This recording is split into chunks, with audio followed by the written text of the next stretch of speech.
So, here's a question for you guys. Do you guys like powerless problems?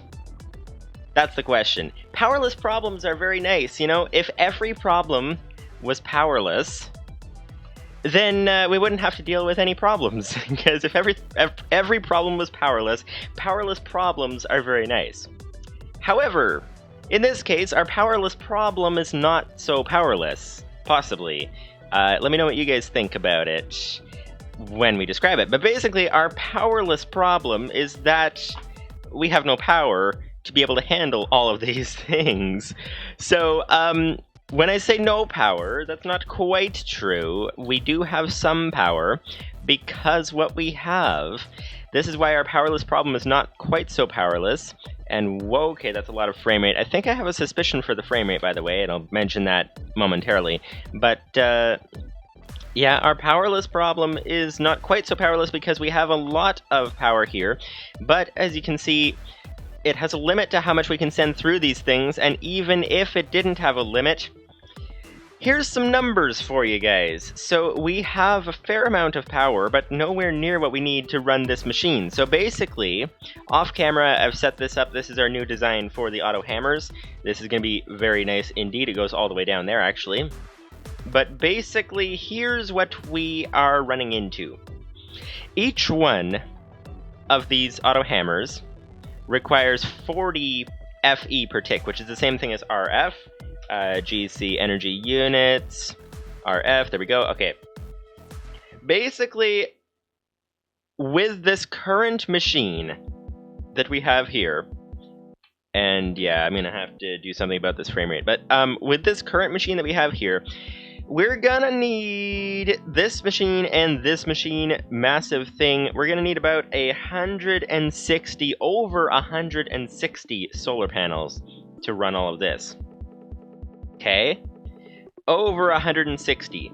Now, that's only the first number, because these auto hammers here only do enough to be able to handle this row and this row. So this front row with the bottom one and the top one of the auto sieves, we need an extra row of this, basically. So basically there's 14 auto sieves there.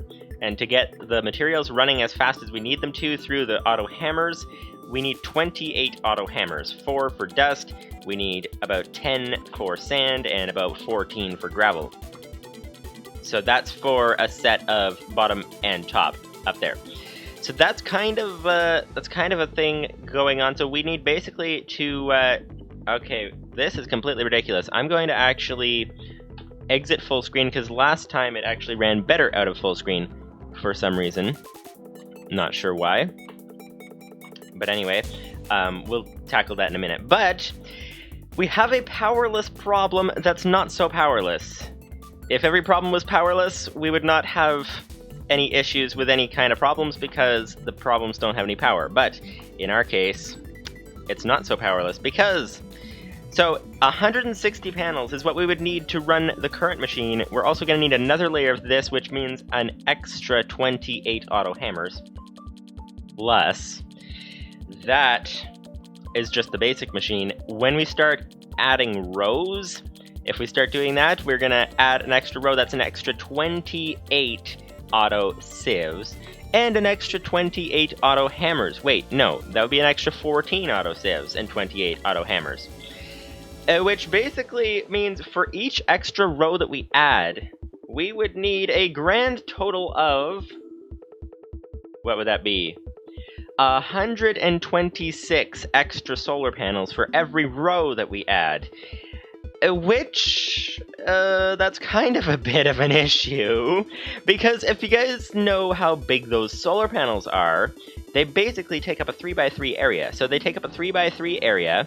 We still didn't fix this meteor impact, but as you can see, what we have here right now is we have 5, 10, 15, 20, 25, 30, 35, 40, 45. Plus 1. 45 panels.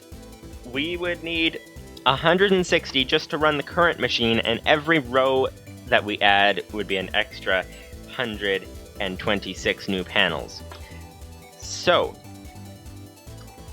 here's the question. There's two solutions to this. One solution is, where would we put, first of all, 160 panels, but then an extra 120 for everyone after that? Where would we put all of those hundreds and hundreds of panels? Because, I mean, the roof is only so big. We can put things on the roof, but the roof is only so big. But here's the other question, is that can we use lava power? Now, this is actually a big issue, which is where we run into the powerless problem issue again, because we don't have Buildcraft. Because last season, you remember we took lava and then we put it into the Buildcraft engines, which didn't produce a whole lot of power, but the nice thing is that even if they produce... Here's the other thing, is that because we're in the asteroid belt, we're going to need a lot more panels if we do that. Because these panels... Oh, this one says sun's not visible. But when it is visible, that's actually a visual glitch because they're full at the moment. Because we can't actually send enough power through that gateway fast enough, which is another issue. But these produce about 13 RF per tick, because we are in the asteroid belt. Now, if we were not in the asteroid belt, if we were in the overworld, they would produce a lot more. I don't know how much more, but maybe some of you guys know how much more. But we are in the asteroid belt, so we need some way of producing power. Lava would be ideal. We do have over here a coal generator, but we're not making enough coal to be able to power it yet. Also, I don't know how much it actually does for power. But, as you can see, each one of these, so even if we got something that would only produce 13 RF per tick, like the panels, well, every panel's a 3x3. So if we get something that's like a 1x1 or something, then we could do the whole, like, probably 1,000 by the time we're done. I don't know. Maybe 200, maybe 300, maybe 1,000 energy-producing units in a lot less space, because they wouldn't take as much space as this. So the question is, what do we have? And the issue is engine. Okay, over here. What do we have? Nope, that's not it. Railcraft has something. We don't have Buildcraft, which is a big issue, because that's what we used to use last season. Fuel, maybe that'll do something. Boiler box. Wait, does a boiler produce power, or does it use power? What does Railcraft have for power? That is the question. That is the big question. We have a fuel loader, which isn't particularly helpful. Let's search power. And we have... I'm going to try actually extending the window size without actually going full screen, because for some reason full screen seems to be slowing it down right now, which is very weird indeed, but that is a thing to be an issue. So, what do we have here? Oxygen, we want power. Okay, oxygen, refinery, fuel loader, cargo loader, electric compressor, circuit fabricator. We're looking for something that produces power. Produces power, anything. Terraformer. Terraformers are used to add some greenery to distant planets, adding grass, trees, and water when given the correct materials. Really? Oh, that would be interesting. It takes Dash, though. We don't have Dash yet. But okay, Terraformer. Launch controller, gas liquefier, methane synthesizer, water electrolyzer, short-range telepad. We want to do that, but... Wait, redstone flux loader. What if I search RF? Redstone flux. That might be possible. Because I thought Railcraft had an engine. If we can get something that's big, that's the idea. We don't have nuclear reactors. We maybe should get a mod that does that. They're very dangerous for exploding and very difficult to make them work without exploding, apparently, from what I hear, depending on the mod. But, why did I search redstone? Let's search for redstone flux. Whoops. Redstone flux. Okay, what do we have here? Flux transformer converts redstone flux to Railcraft charge. Interesting. But let's check Railcraft. I think that might be our best option, because Applied Energistics, I'm not aware of it having anything that can produce power, unless you guys happen to know differently.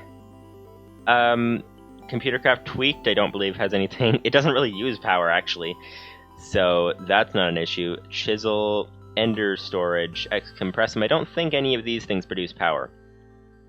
So we're left with Galacticraft, and Plethora, which I don't think does power, and Railcraft. Galacticraft is very energy inefficient, and I'm not aware of anything except for... Whoa. And there goes the frame rate again. Okay.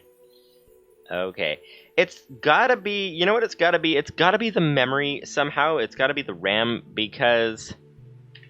Or inefficiencies in the mod coding that we need to fix that thing. But because the RAM is the only thing, we're over capacity on the RAM all the time. 8 gigabytes isn't enough.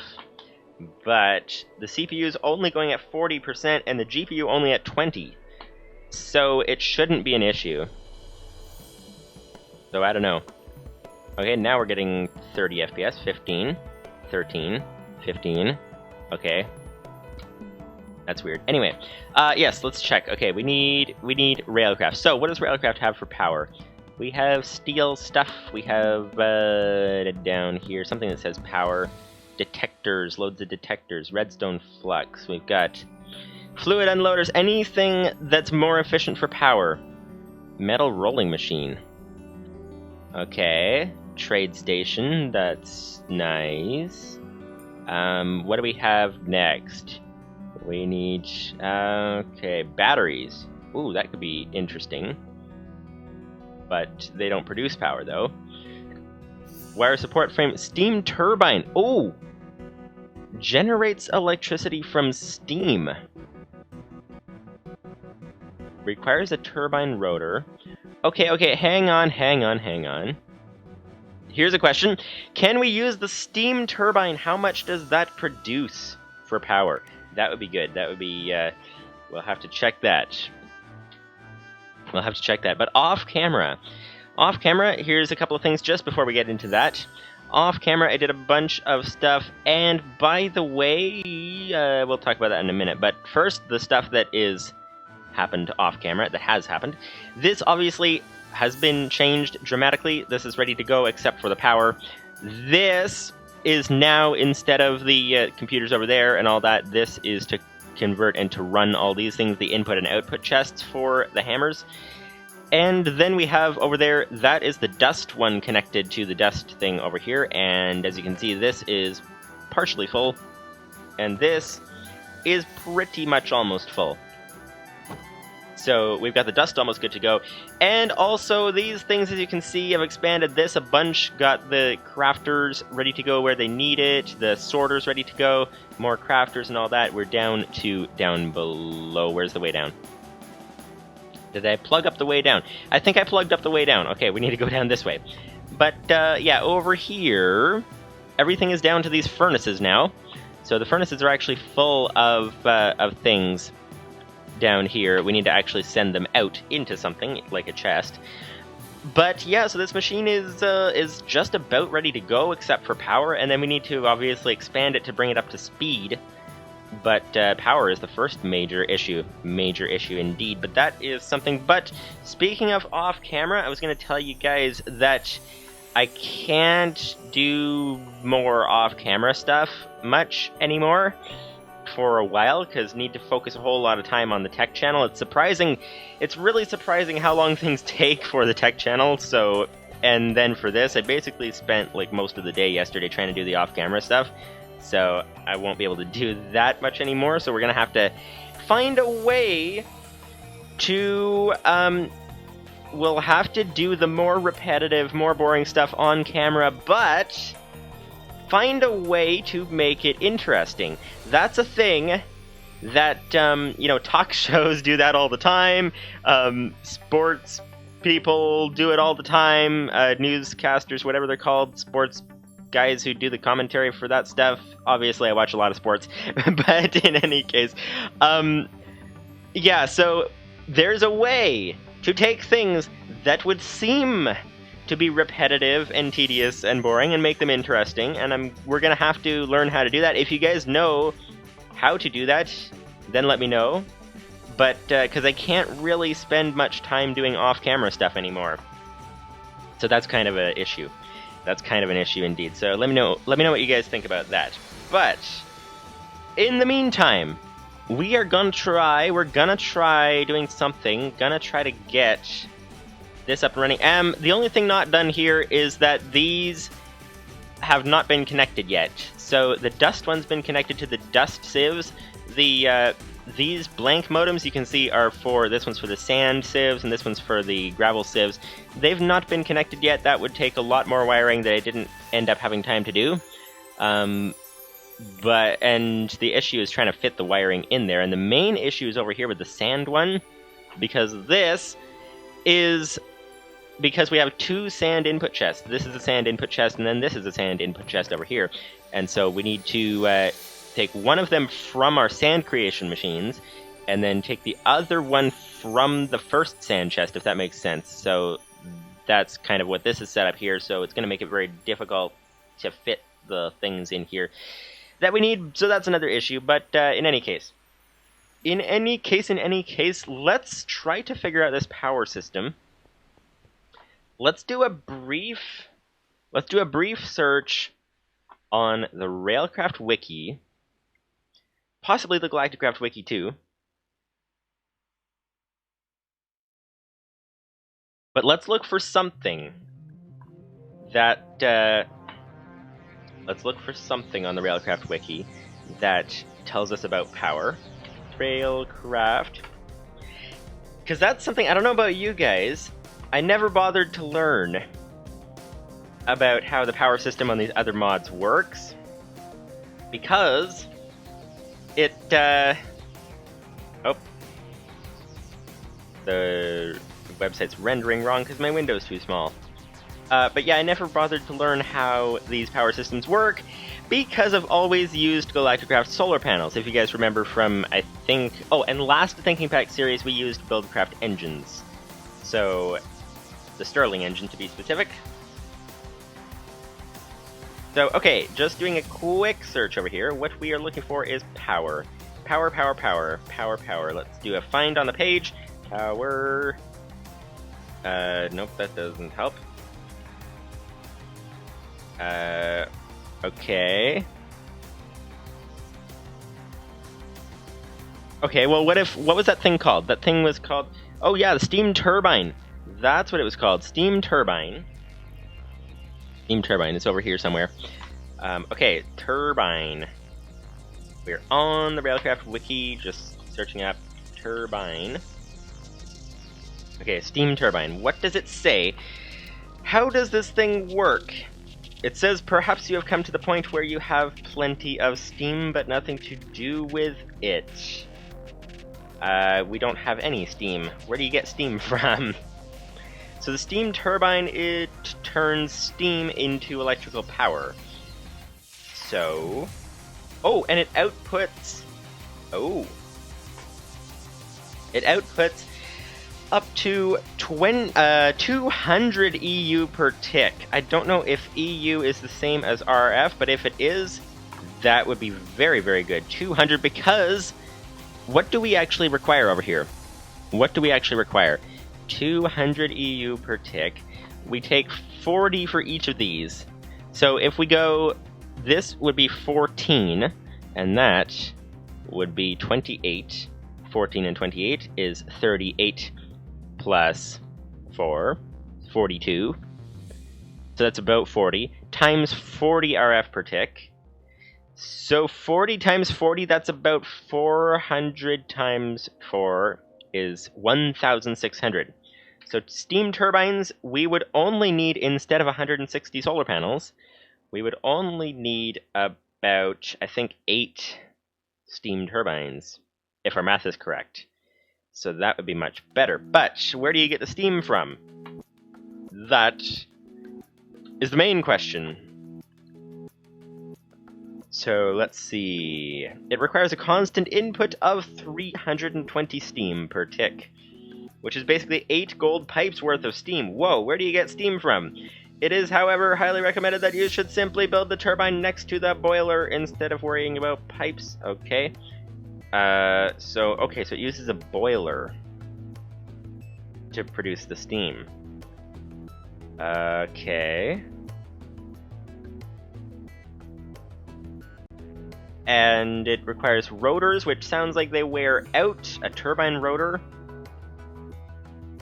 Okay. So it's not a perpetual power production place. It's more difficult than that. Okay. So it requires a boiler. So what does a boiler require? That is the question. That is the question. Is there any other way? Because this sounds very complicated. We're trying to produce loads of power is what we're trying to do, to the tune of several thousand RF per tick. Yeah, so basically, railcraft or something else, like Galacticraft. Not sure what would work. Okay, boiler, steam boiler. What does that require? How does that work? It requires... where is it? There's a big long blurb explaining it on the Railcraft wiki. I'll put a link in the chat for you guys if you want to see it. There we go. Okay. Steam boiler.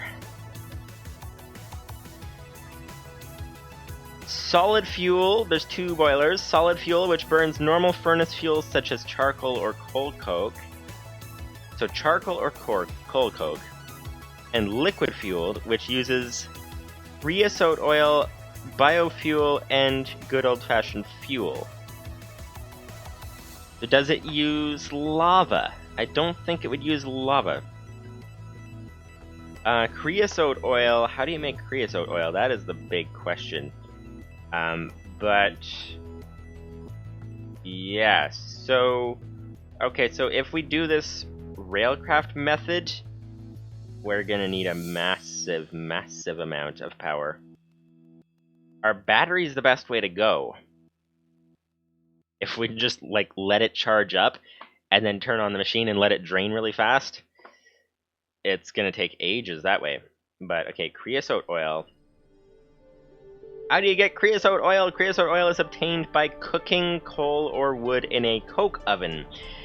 So basically, to run the railcraft power system, we're gonna need a massive amount of coal, which we do not have. Okay, so that's not gonna work. That's not gonna work. So, let's check. What else does Railcraft have by way of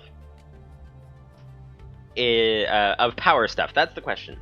That is the big question. Power, it must have a category somewhere that says, like on the wiki, it must have a category that says something about power. But I don't see anything on the wiki. I don't know if you guys see anything on the wiki. But, okay, that's a big question. So, since that appears to not be an option, I thought Railcraft had those small little engine things that were similar to Buildcraft's engines. Perhaps they removed it. Oh, device. Oh, energy. Engines, steam boiler, and steam turbine. Okay, so what's the engines say? Okay, hang on. Okay. Obvious steam engine. Let's search for engines. Engine.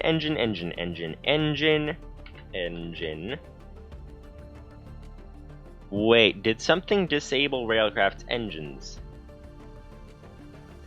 Because we don't have any engines in the search. We don't have any engines in the search, so we can't use the hobbyist steam engine. That won't work. It basically... It's still a steam engine, and it produces 20 RF per tick, so it's not... No, it looks like it can run on solid fuel. Okay, so 16 RF per tick. So if we had such a thing as a steam engine, let's search for steam. Let's see what that tells us. Steam. Okay, let's see. Steam turbine housing, steam oven, steam producer, steam... So boilers, steam locomotive, of course. Okay, so basically we don't have anything like that, but if we had a hobbyist steam engine, we could produce 16 RF per tick. We need about 1,600-ish, I think it was. So that would be quite a lot of engines running on fuel. And it says it can run on a variety of solid fuels, which means that lava probably wouldn't work. So let's just math this really quickly. 16. Wait, we want 1,600 divided by 16. 100 engines to run this current machine. So I mean that would be sort of okay, but that would take a lot of fuel. So yep, our powerless problem is not quite so powerless. We have a bit of an issue here, but here's a question. What if we take lava bucket usages as fuel? Smelts 100 items. That's not helpful. We're looking for fuel in an engine. Okay, yeah, it looks like... Wait. Firestone, what does that do? Is that something related to power? No, it just does in a furnace. Okay. Firestone. Okay, you know what? Let's just test something really quickly. What we're going to test really quickly is we're just going to try grabbing a bucket of water. No, we're not. We're going to grab a bucket of lava. We're going to bring it over to our coal-powered generator over here. And we are going to see if our coal-powered generator will run on lava. Because if it will, then we don't have too much of an issue.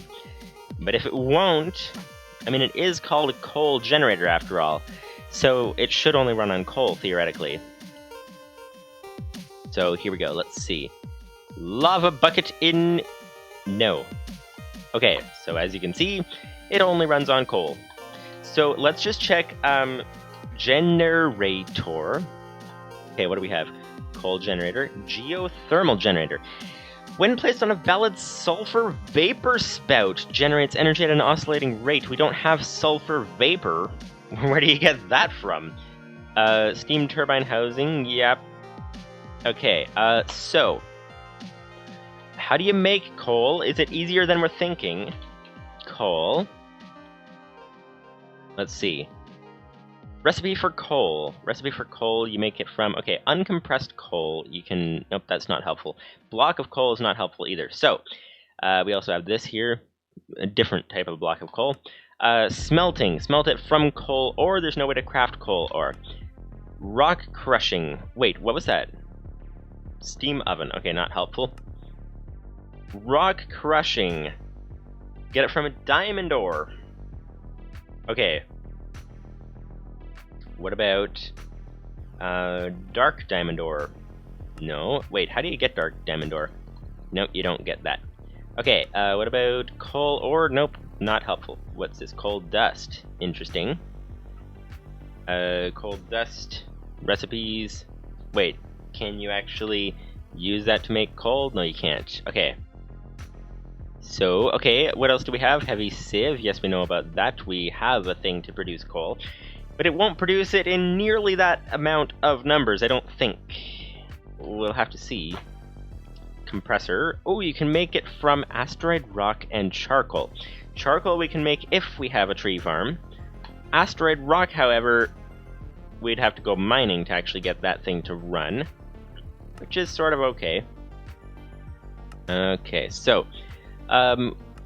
that's the only real possibility for coal, is to take charcoal, which requires a tree farm, asteroid rock, which requires a quarry, and then get the coal that way. So, that being that, means that that's not part of the solution. So, what do we need now? We need, is it actually oxygen sealed in here? Yes, it is. Okay, we will stand here. Here's the question. So, let's quickly check. Let's do some quick searching on the Galacticraft wiki. Let's try that. Galacticraft wiki, there we go. Okay, what does Galacticraft have for power? I'm pretty sure they actually have a section of the wiki that's called power. Let's see. Let's see. Geothermal generator. Okay. Try to find that section of the wiki. Okay, entities.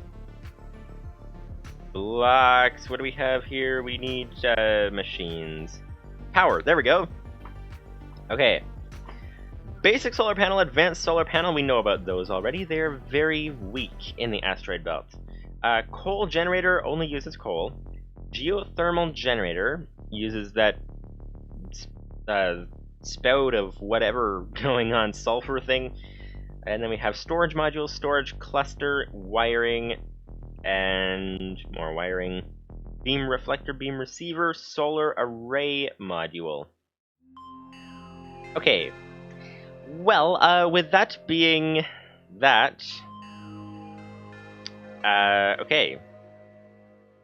It looks like Galacticraft power is out of the question. Out of the question indeed. So, let's check this again. Mod list, we have... What do we have? And also let's increase the window size as well. Okay. What do we have here? So, Galacticraft over here. Okay, mod applied energistics. Let's check that. Applied energistics, and okay, here we go. AE2 power.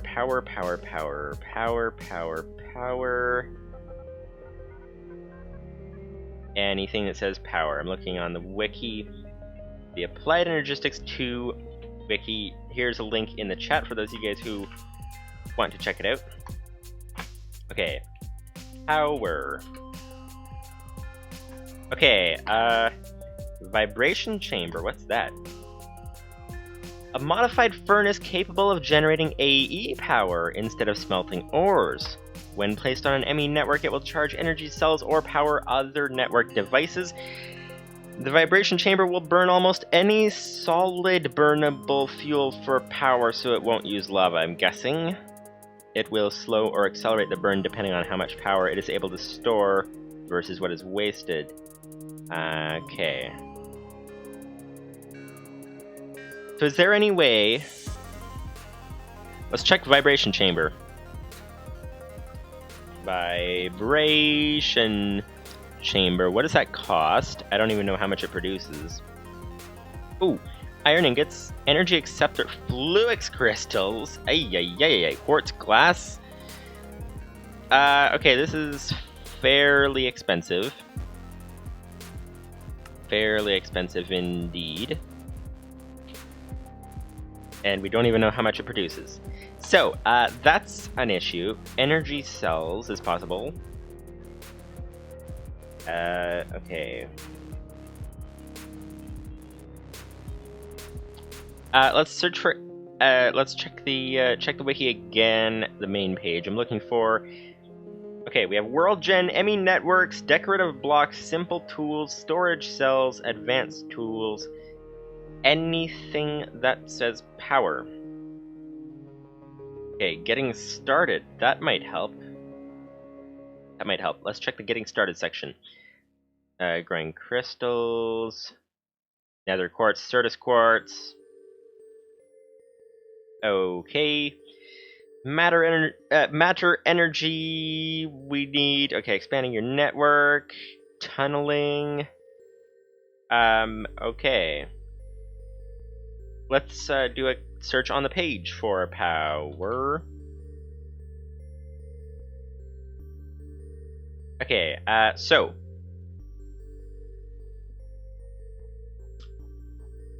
wait, so powered by a vibration chamber full of coal. Okay, so sounds like vibration chambers might be the only way to do it in applied energistics.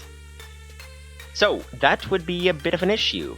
That would be a bit of an issue. So our powerless problem is not quite so powerless. Once again.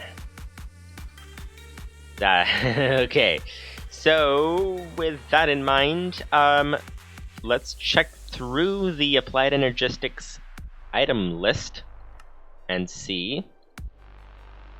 Okay, energy cells. These store energy. They don't, they're not helpful at producing it. Is it possible that the best we can hope to accomplish until we get all this railcraft stuff up and running, is it possible that the best we hope to accomplish is with a lot of storage so that we can turn the machine on and drain the storage really fast and then wait like 10 years for it to recharge? That's the question. Okay, let's see. Let's see. Skystone. Skystone, meteorite compass. Quantum ring. I don't know. Doesn't appear to be helpful. Quantum ring, tiny TNT charger, but that doesn't produce power. That charges items. Okay, quantum link chamber, spatial pylon, spatial IO, which is some very fun things that you can do with applied energistics. That is a very difficult thing to say. Very difficult thing to say. Applied energistics. Applied energistics. Try saying that 10 times fast and not get tongue-tied. It's very difficult. Cell workbench, fluid interface, ME interface, vibration chamber. Apparently that produces power. Energy storage. Crafting units. We can get light detecting fixture. I'm guessing that... See, here's the big question. Is, does that vibration chamber produce enough power? And does it run off of... Will it run off of lava or just coal? That's the question, because I'm guessing it produces a fair amount of power, because everything on the applied energistics scale uses so much power. So I'm guessing since it uses so much power, that it therefore would actually... Wow, there's 29 pages. Oh, actually, most of these are facades, so that's fine. Yeah, so I'm guessing it would produce a fair amount of power. Does it run on lava, though? That's the question. That is the big question. What is this? Cable facade, okay. These are all facades to cover up cables. And the question is, where do we go from here? Are these all facades, or are they more things? Okay, there's more things here. So here we go. We've got Certus quartz seeds. We've got encoded patterns, paintballs, cards, calculation processors. We've got all kinds of things here, but we've got nothing that tells us anything helpful. Processors, fluix stuff. We've got formation cores. We've got singularities, but nothing that appears to do anything by way of producing power. Anything. We've got cables. We've got more cables. We've got annihilation planes. We've got all kinds of things over here, and we've got nothing by way of power production. So, that being that, what do we do next? We've got, okay, so we have plenty of lava. We can deal with that. That'll be nice. That'll be nice indeed. But now, why is that railcraft engine not here? That's the big question. But I don't think it runs on lava either. Let's check lava. Let's search for that. Lava. Okay, so apparently cutting Buildcraft out of the pack really makes a big issue. Let's see, lava can make lava stone, which is just Okay, what is a refined firestone? Okay, so I think the only thing that has the potential to be able to handle the massive, massive amount of power requirements that we have, I think the only thing that could do that is the Railcraft steam turbine. So, let's see. Or 160 solar panels. That's possible too, but that is ridiculous. So, okay, here's the question. Steam, okay. Steam turbine housing. What does it cost to make these things?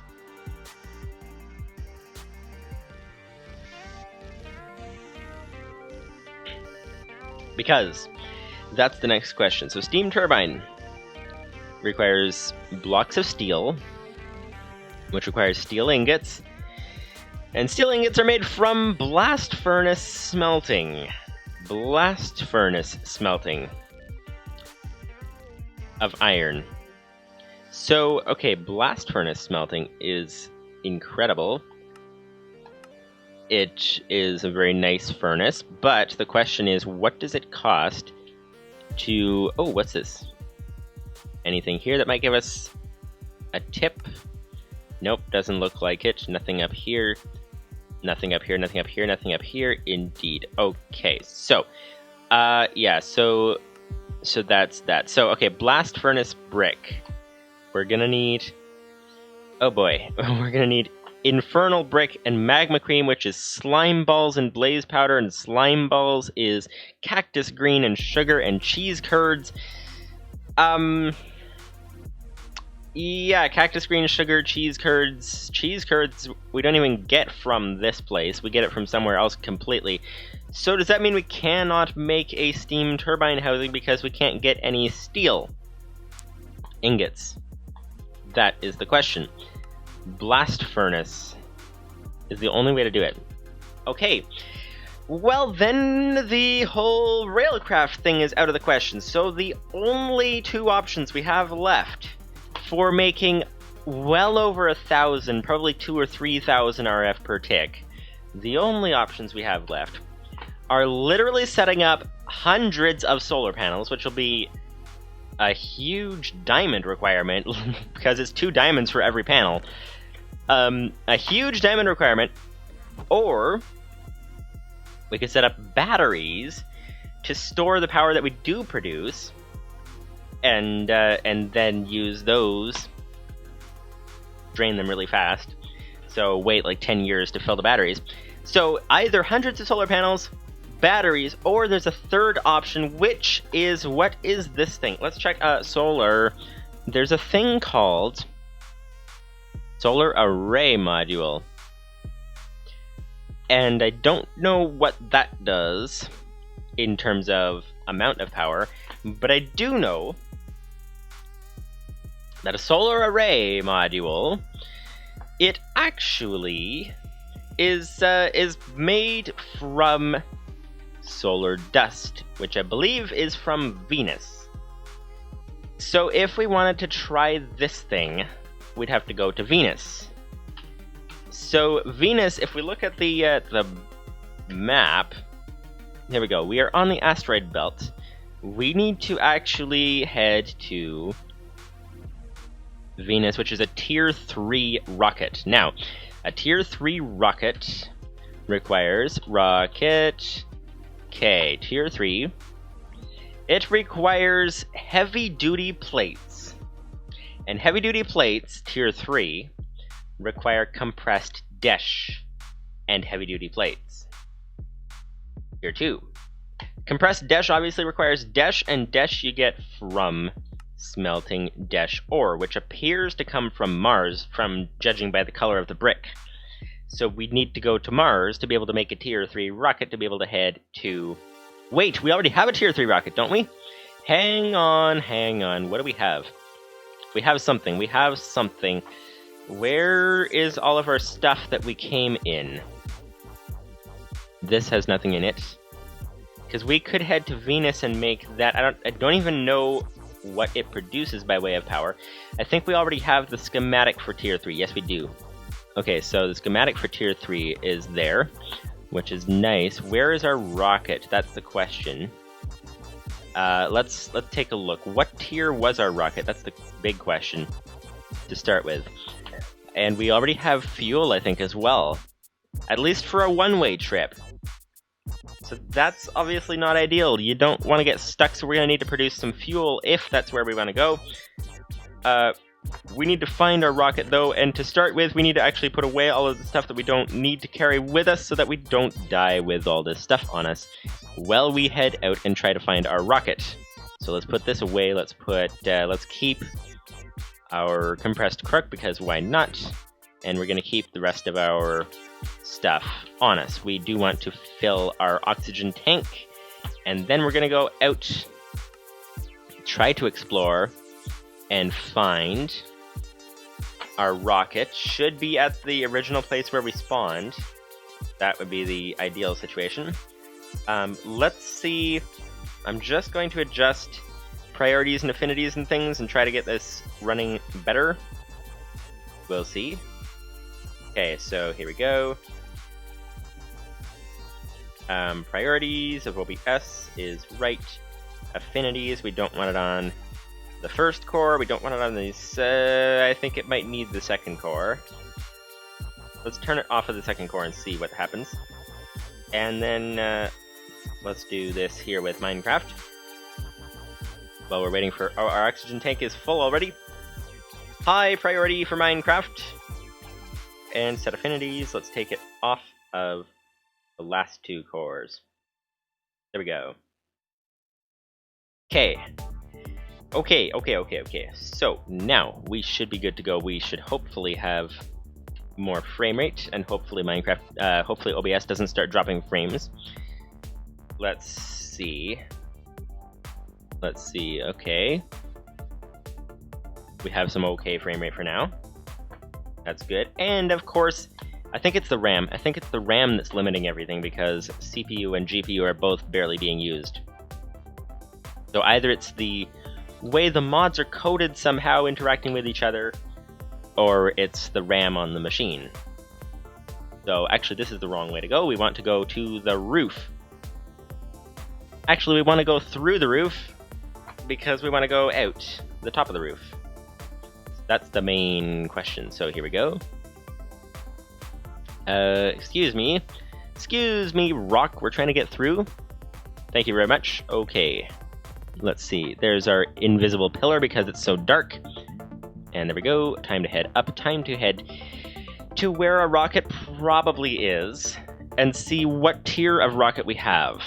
And bring it back home, actually. That would be very, very nice. Our rocket is probably at the place where we started. Now you can see that is only 20, 45, 46 panels. So 100 or 200 would be massive. Massive. It would be like more than 4 times that. So yeah, that would be quite ridiculous in terms of size. So let's head over here and see if we can find. Now I don't even know how good that power. Oh, here's an interesting idea for you guys. Should we try to do the Railcraft steam turbine thing, which obviously requires a lot of coal, or should we set up solar panels on Venus? Set up some sort of power. I think perhaps the AE2 batteries actually hold their power when you break them. So if we could charge up a battery on Venus and then put it on a cargo rocket, automate the cargo rocket to come back here with its full batteries in the cargo, and then have a turtle plug the batteries in, then we could actually use loads of power that way. What do you guys think? Is that possible?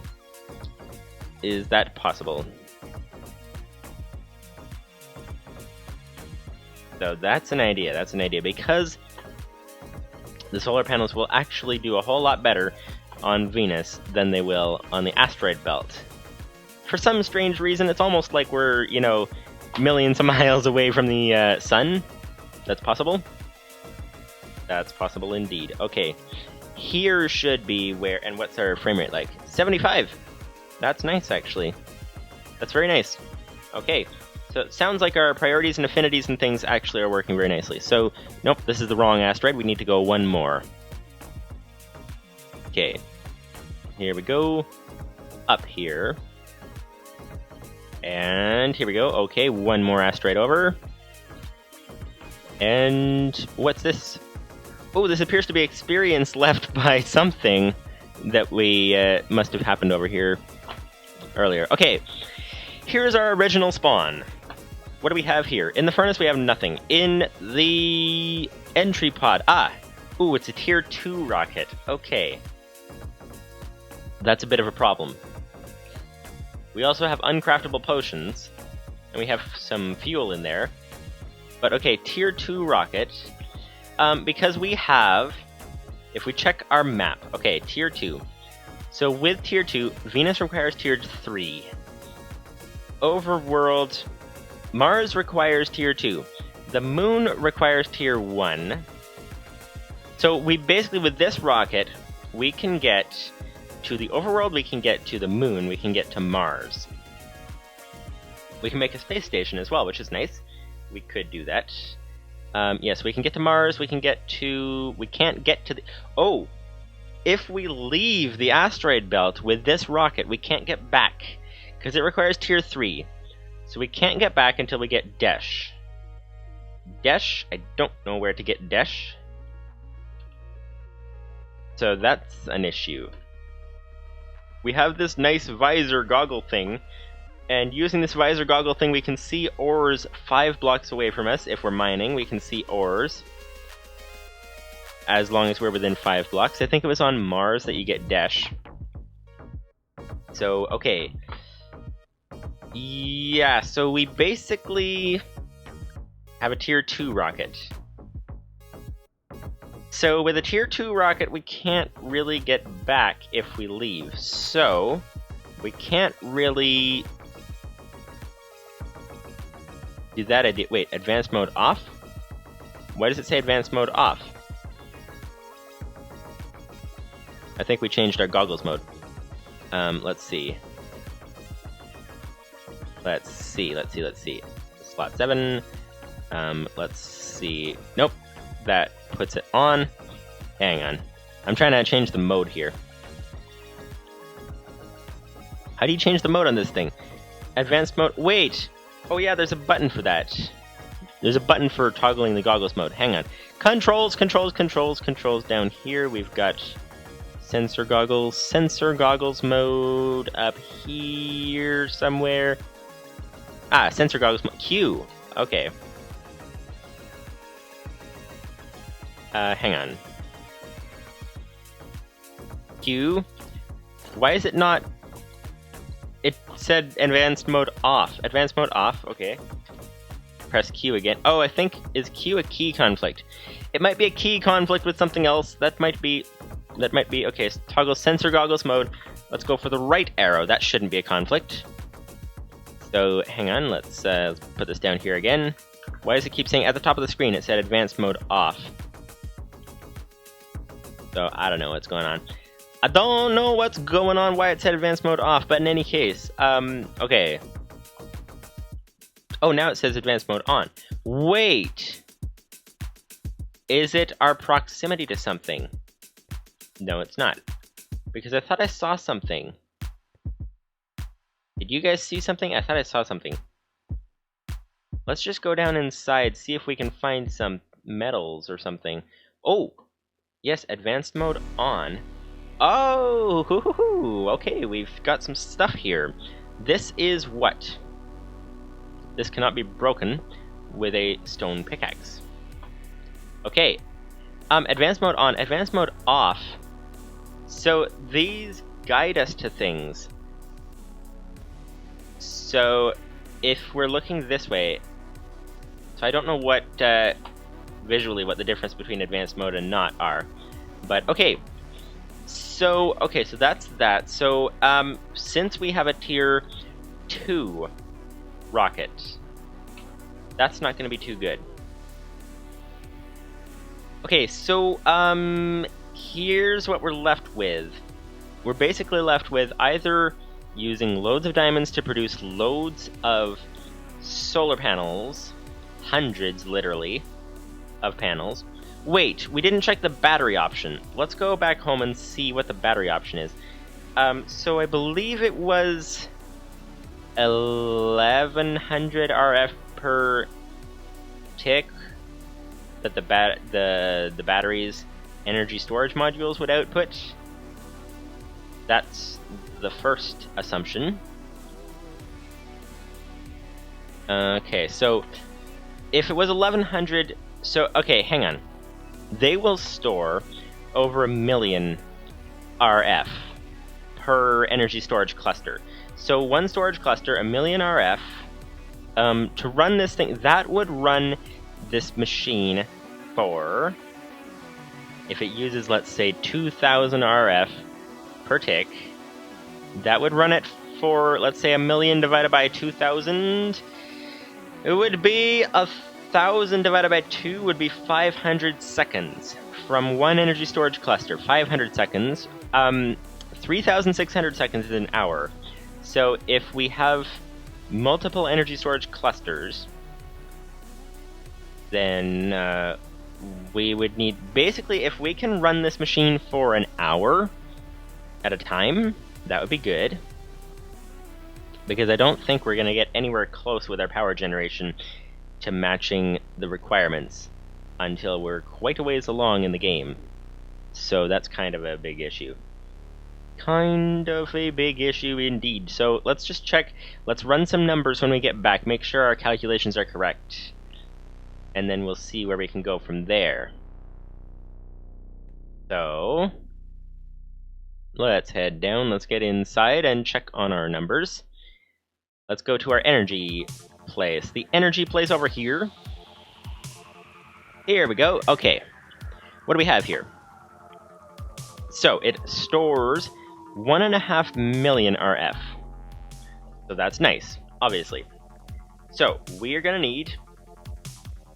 have 28 auto hammers plus 14 auto sieves. Nope, we have 28 auto sieves. So 28 plus 28 is that 56 times 40 RF per tick. So we are using, with our current machine, we are using 2,200 RF per tick. So 2,200 RF per tick. Let's see now. 2,200 per tick would be, let's just add that to the calculator memory so that we don't actually lose track of that number. So that's per tick. Now we have here, how fast will that RF go down? That will go down, so we have 156, let's do an exact calculation. 156, 2500, 2500, there we go, 1.5 million RF, divided by per tick, so we have 697 ticks that we could handle. So divided by, of course, 20 ticks per second, that is 30 seconds. Okay, so basically, if the throughput was enough, one of these units could run this machine for 30 seconds. 30 seconds. We're looking for more like 3,000 seconds. So that would be 100 of these energy storage clusters. Is that possible to make? Let's see. Energy. Oh, I didn't select the box. Okay. Energy. Store. Oh, wow. What is all this? We have energy cells. We have energy cells, entropy manipulators, wireless terminals, charged staff, matter cannon, portable cell, color applicator, energy storage clusters and things, energy beam reflector, receiver, atomic battery, force track emitter. Can you actually make an atomic? You can make an atomic battery. Isotope core. Don't know how to make that. Force track emitter. Refined firestone. Filled with energy, you need only to exert your will on it to release blistering heat. I think that's more of a weapon than an actual power production thing. Okay. So if we were to make 100 energy storage clusters, that would require a whole lot of compressed steel. Okay, let's do some math. Let's do some math very quickly. So 100 energy storage clusters would run this machine for an hour, let alone the time it takes to charge them, which would be like 10 years. But okay, let's say we had 100 of these. We wanted to make 100 of these. We would need a lot of compressed steel to start with, so that would be 400 compressed steel, which is how many stacks? 400 divided by 64. 6 stacks of compressed steel is a lot, but that's not the most expensive part. 100 would, first of all, advanced wafers, that's 100 diamonds, which is less than 2 stacks, which is sort of okay. But what about these energy storage modules? It would require 4 of these, so that would be, for 100 of these, it would be 400 energy storage modules. Now, 400 energy storage modules is an extra whoa. Okay, let's start simple. 400 energy storage modules times 6 compressed steel. 2,400 compressed steel, which is 37 stacks. That's like a full chest full of compressed steel, which is, needless to say, a lot of compressed steel. But that's not the hardest part. We need batteries.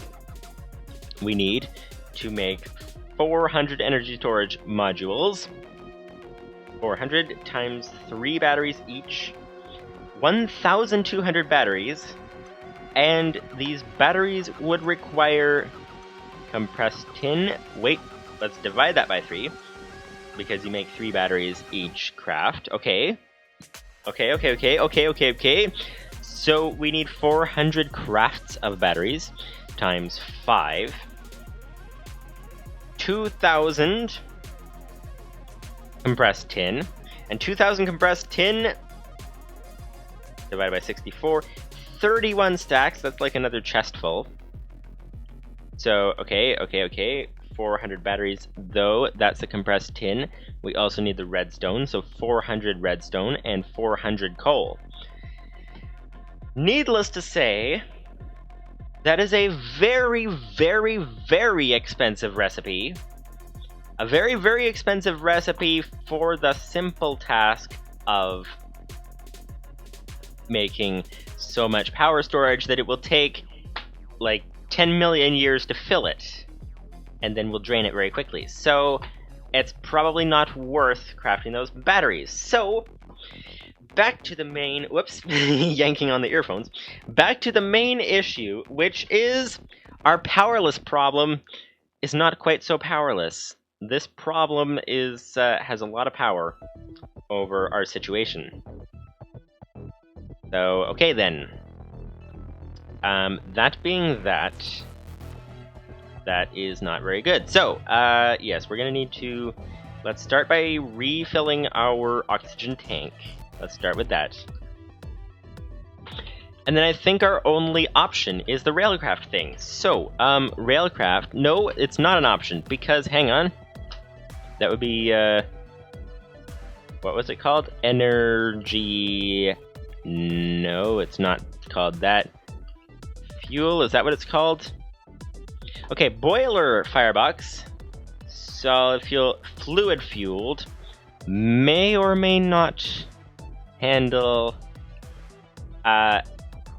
solid fueled boiler box, fluid fueled may or may not handle lava.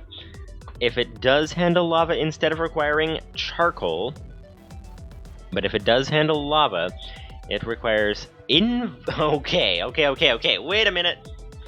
Wait a minute, this is way outside of anything that I'm aware of what is going on here. So, Invar plates, we've not heard of that yet this time, at this game, I don't think. Invar plates requires Invar ingots, which require block of Invar, Invar nuggets, or iron ingots and nickel.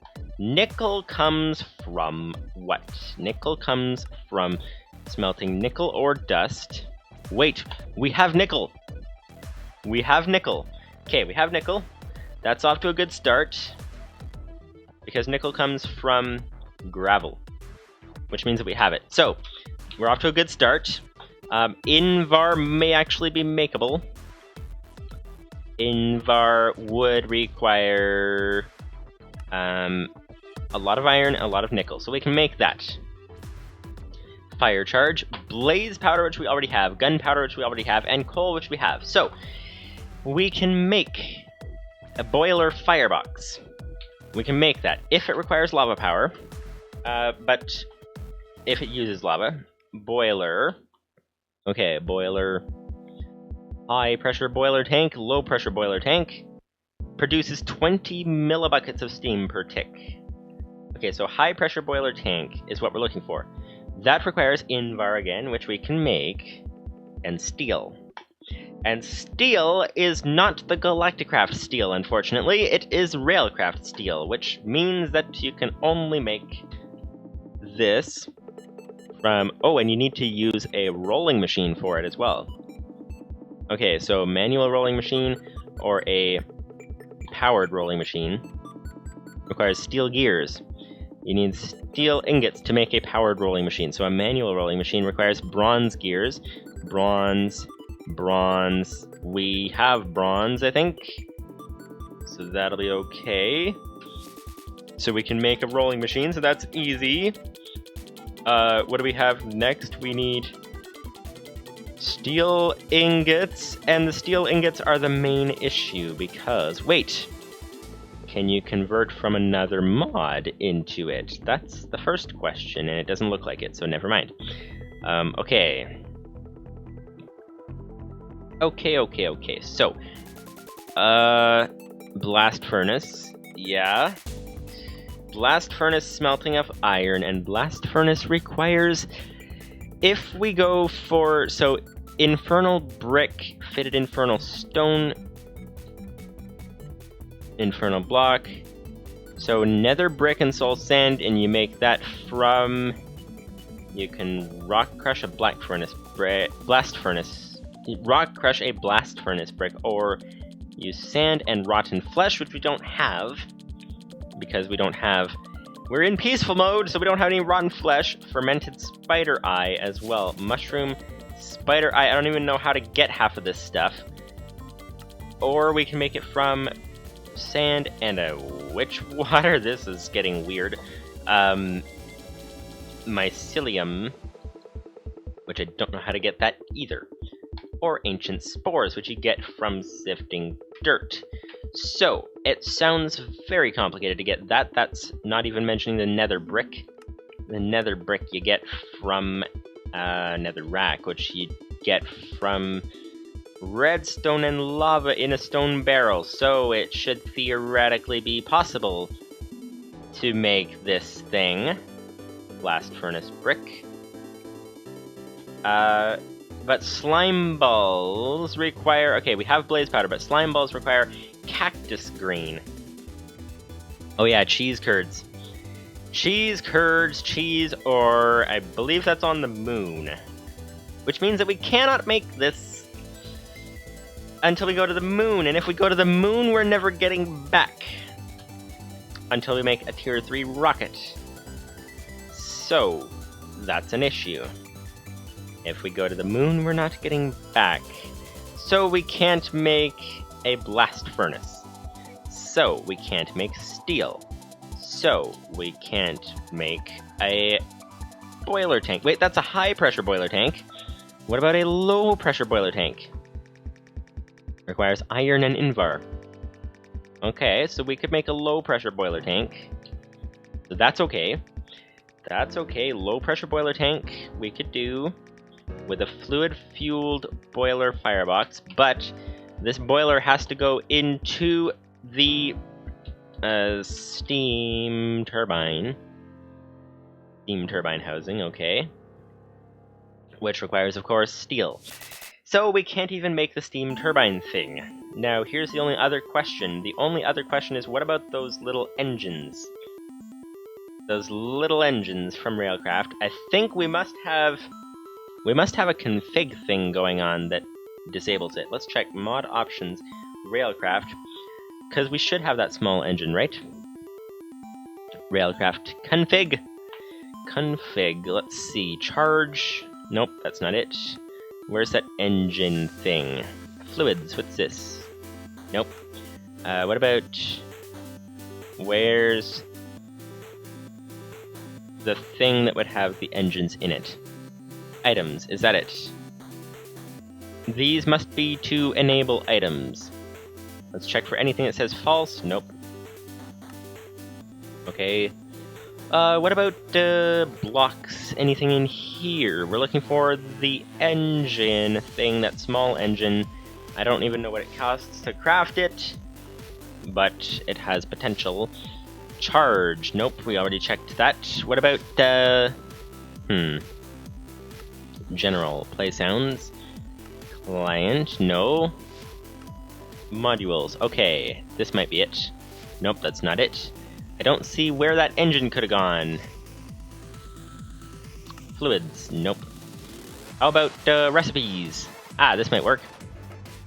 Railcraft. Oh, yes, anything in here. Anything in here that tells us about those small engines that it has. Enable alt brass, enable alt bronze, enable alt invar, enable alt steel, enable harder brass, enable harder bronze. Let's see, alt brass, what does it say? Enable a recipe to craft brass ingots from zinc and copper ingots. Okay, what about steel, though? Enable a recipe to craft steel nuggets by smelting iron ingots in a normal furnace. Ooh. That actually could be helpful.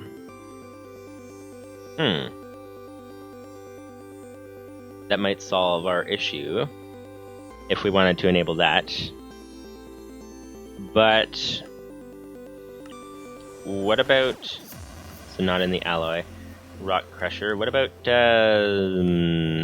furnace? Okay, what about IC2 macerator? Nope. What about forestry? No, that's not it. So, okay, so I don't see any way to enable that engine, that small little engine. Let's check the coal generator. Let's check how much power it actually produces. Let's check that. Here we are. Okay. Grab our tank. Okay. We've got that. We've got that. We've got...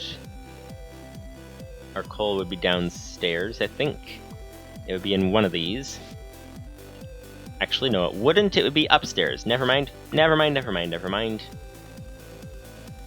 Okay. Do you guys have any suggestions? Let me know in the stream chat, let me know in the comments, let me know anywhere how we're gonna solve this dilemma. We have cocoa beans. That might help. Where's the sorting for this? We don't have a sorter for this. This doesn't have... Oh wait, the coal's over here, I think. Yes. No. Nope, not there. Not there either. Not there either. What about over here?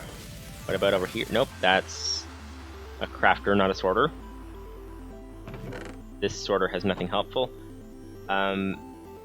This sort... let's go for the gravel one. It's down below there. Here's the sorter. Okay, this has a few diamonds and some emeralds. Okay, we have blocks of coal. So, let's grab a block of coal. And let's go check. Let's go check. Let's go check. How much does our coal generator produce? That's the first question. First question is, does it take a block of coal? Second question is, if it doesn't, how much does it produce? Okay, coal doesn't go in. Oh, it does go in. Okay. Hull heat is going up. generating 10, 11, 12, 15, 19, 20, 20, 30. Let's actually, we're wasting power right now. Let's go ahead and turn on the machine so that it has somewhere to go. Because I think our machine's off, actually, come to think of it. So, hang on. Let's turn on this. There we go. Okay. Now, what do we have? What do we have? What do we have? What do we have? What do we have? We need to check this coal generator. We have 75. Oh, wait, that might change things. Okay, generating 75 RF per tick. So, 75, let's check. So we need about 2,000. 2,000, 75. So we'd need 26 coal generators. So, okay, so, if we could do that, 26 coal generators would actually be surprisingly good. I don't know how long they last, though. That was 9 pieces of coal. That was a full block of coal. So how long do they last? Okay, so we have okay, this may be our way out. This may be our way out of this situation here. Okay, so coal, they're not very efficient. Here's the thing. Where do we get our coal from? Because our coal comes from this machine over here. So let's see. Okay. Our coal comes from the machine. So our coal is over in this section over here. Okay, so our coal, so we need, okay, so it'll be coming out of there. We'll need to get, let's check the gravel recipes. So our coal comes out at a 12.5% chance. We're going to fill up the flint a lot faster than the coal, so we need to get a way of disposing of the flint. We also need... So these things are going to fill up fairly quickly as well. The 12.5% chance of coal. That's actually not bad. That's not bad. 12.5% chance of getting coal. It might work. Depending on how long this lasts. So let's check on our thing again. How long has it been running for? 12.5% chance of coal. It would mean basically that our gravel section will be working overtime. Oh, there we go. It's, whoa, that was 9 coal it just used just like that. Okay, will we even be making it fast enough? So 12.5% chance, which means... I don't know. Okay, will we be making it fast enough? That is even the question. Because yeah, it'll be a tremendous amount. Let's check on coal again. Recipes for coal. And see if there's any better way to make it. Coal requires recipe for coal. Uncompressed coal doesn't help. Block of coal requires coal. We can smelt coal, or we can rock crush some things. We can heavy sieve, compressed gravel. Okay. This has potential. We'd have to actually discard everything if we could make a heavy sieve. Yeah, we can make a heavy sieve. We do need to find a way. We do need to compress the gravel. But we could make this work, possibly, with the heavy sieve. I don't know if it would be producing enough, though. Because it actually would make... Yeah, it would make 7 times coal. Although that would mean that our gravel production hammers would be running overtime, too. If we make an extra section with heavy sieves to be able to run this. Okay. Well, then, in that case...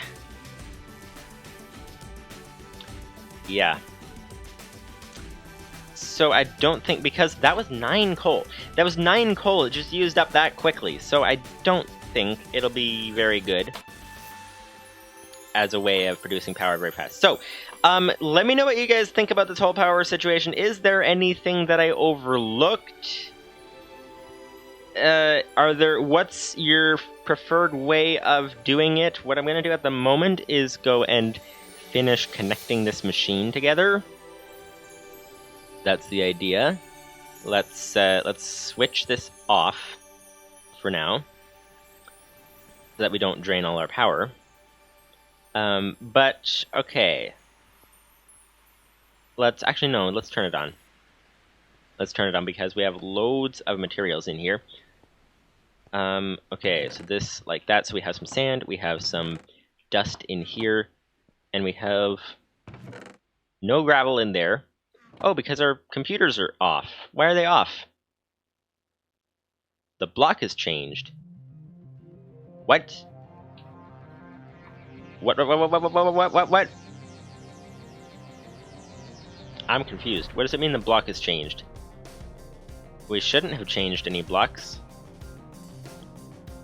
I don't know why they all 3 of them all stopped. It claims that something changed.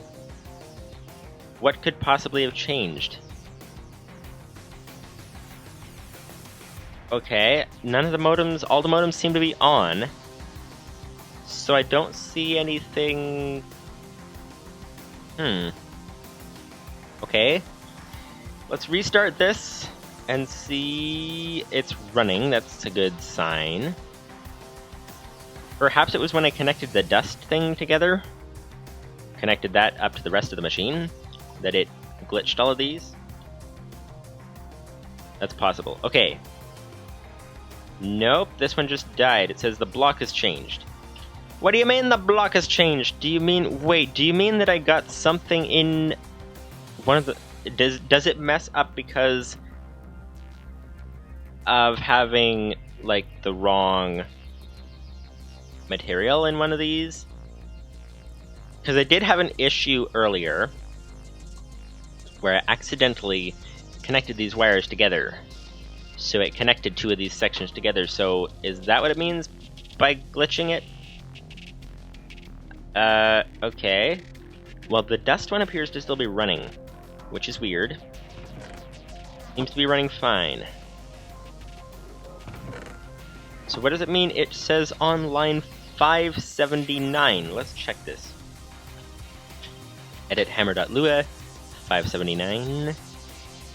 Okay, let's do some scrolling. Let's do some scrolling and find line 579.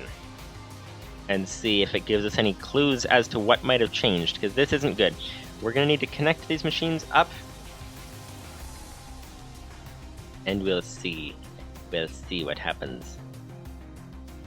Okay, this is a long program. 570 lines is a lot.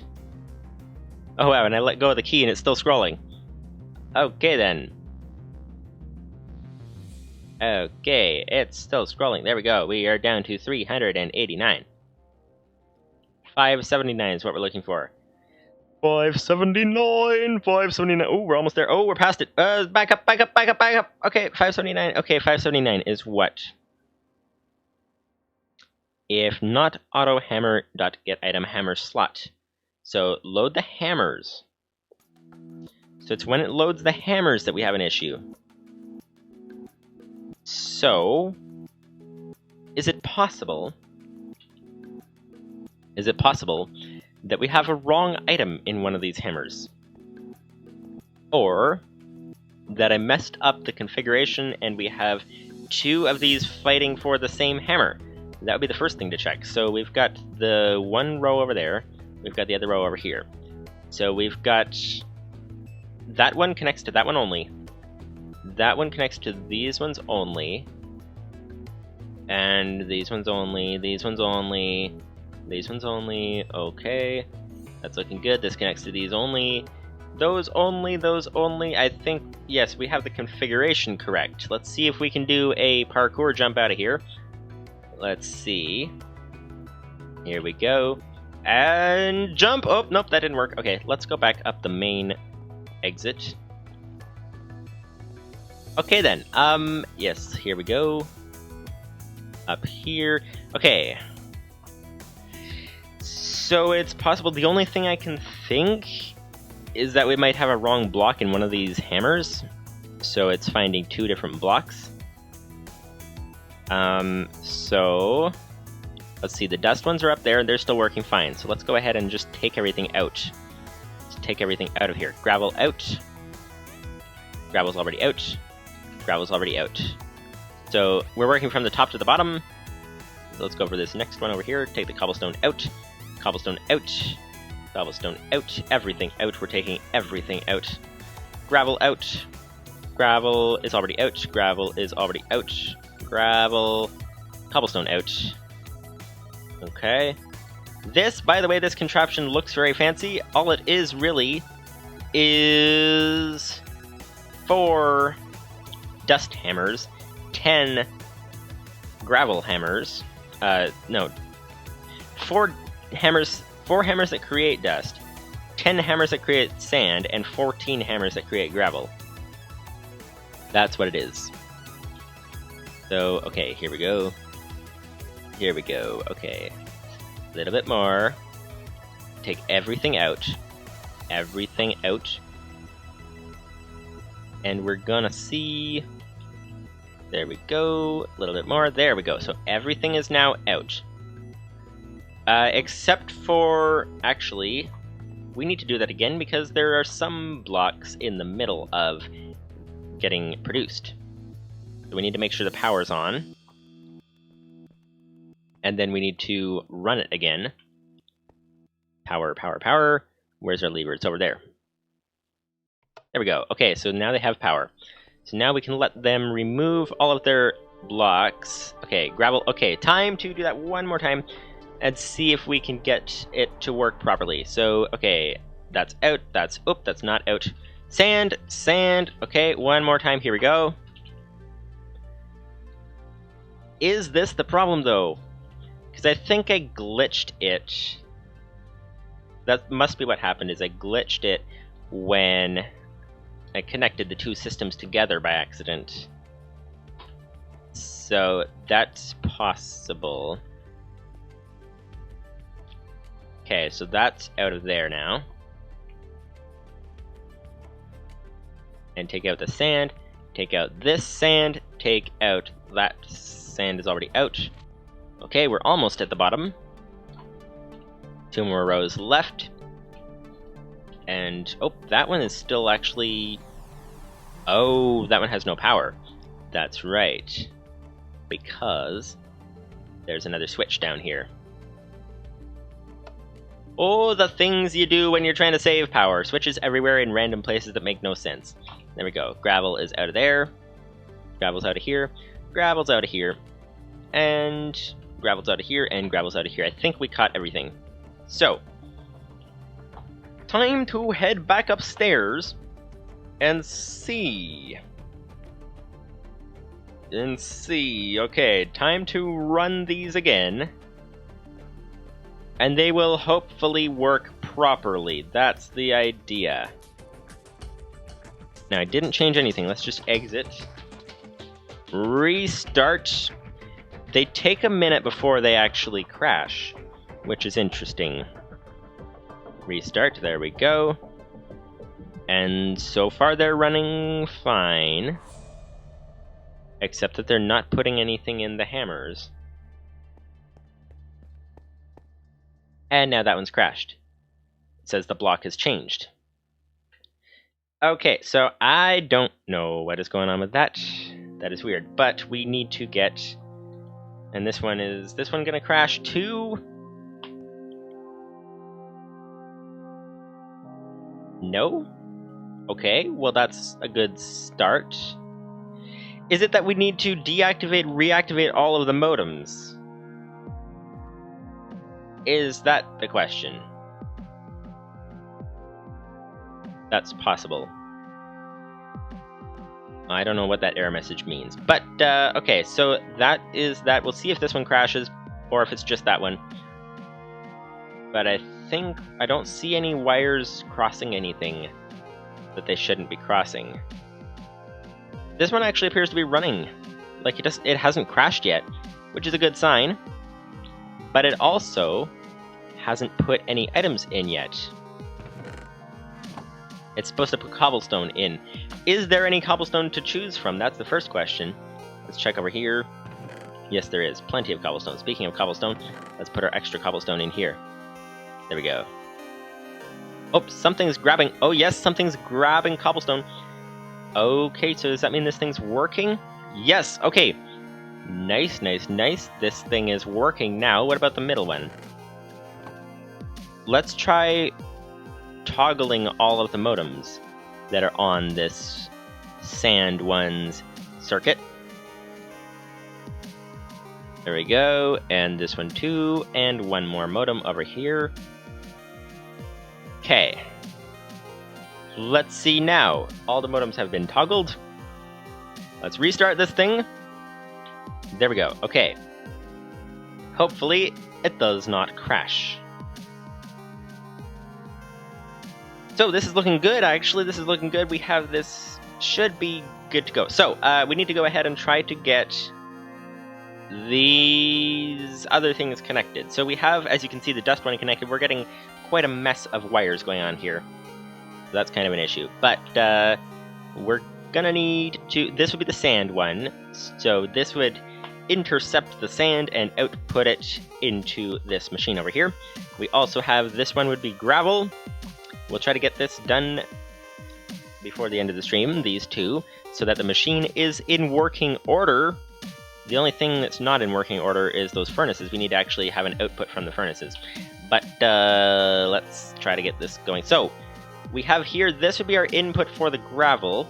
We need to set up the sand first. So, sand, as you can see, sand is in between these two wood planks.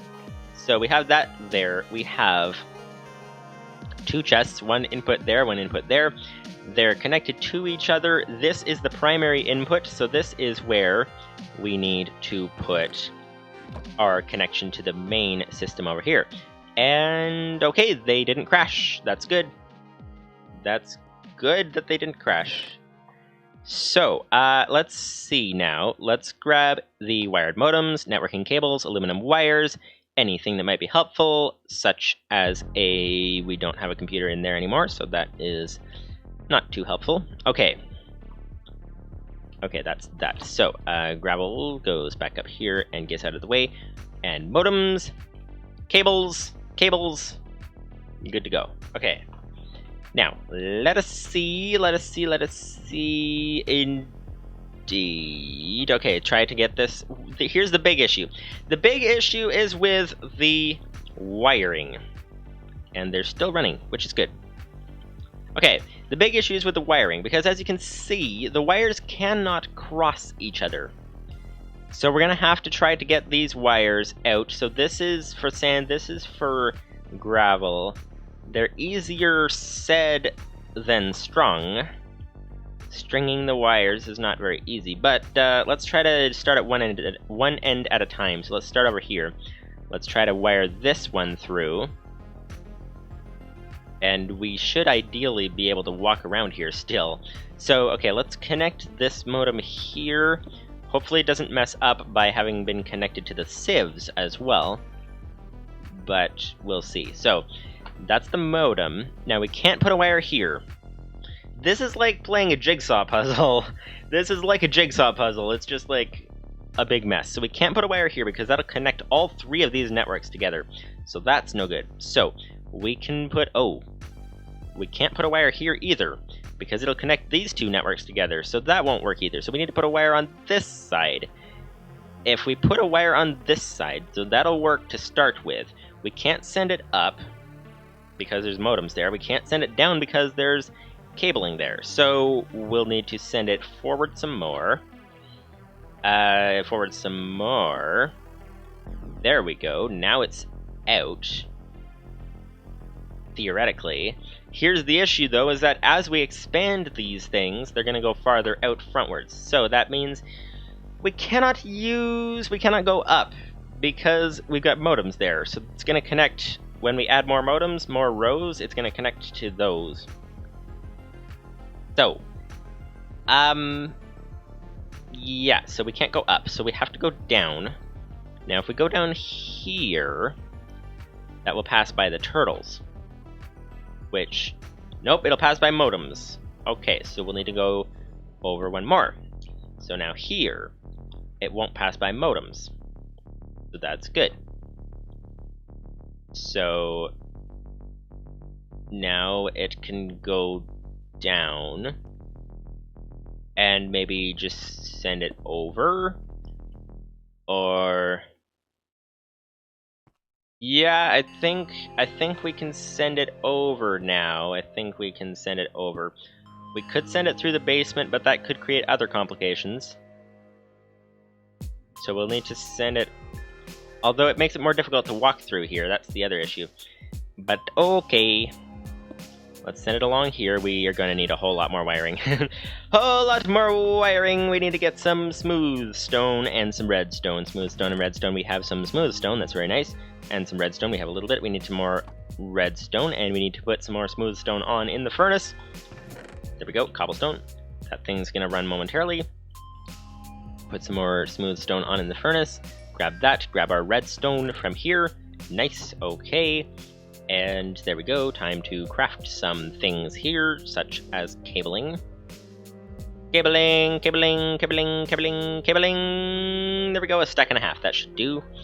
So now, we can run this along below all of those. Okay, so that's good. We've now cleared these modems, so now we can send it where we want it to go specifically. So this is the sand one. So we don't want it to be in the way particularly. If we send it up to the roof, it's going to interfere with that other cable. Or is it? It might not. Let's see. Let's try connecting to this one now from this end. So up here. Up to the roof. Okay, now if we send it forward, one should be okay.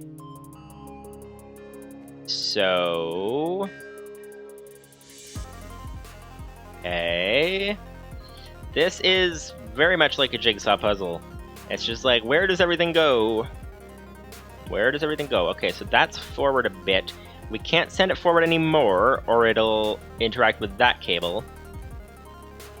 This is quite a mess. Quite a mess indeed. We can send it, though. What about sending it up? Yeah, that might work.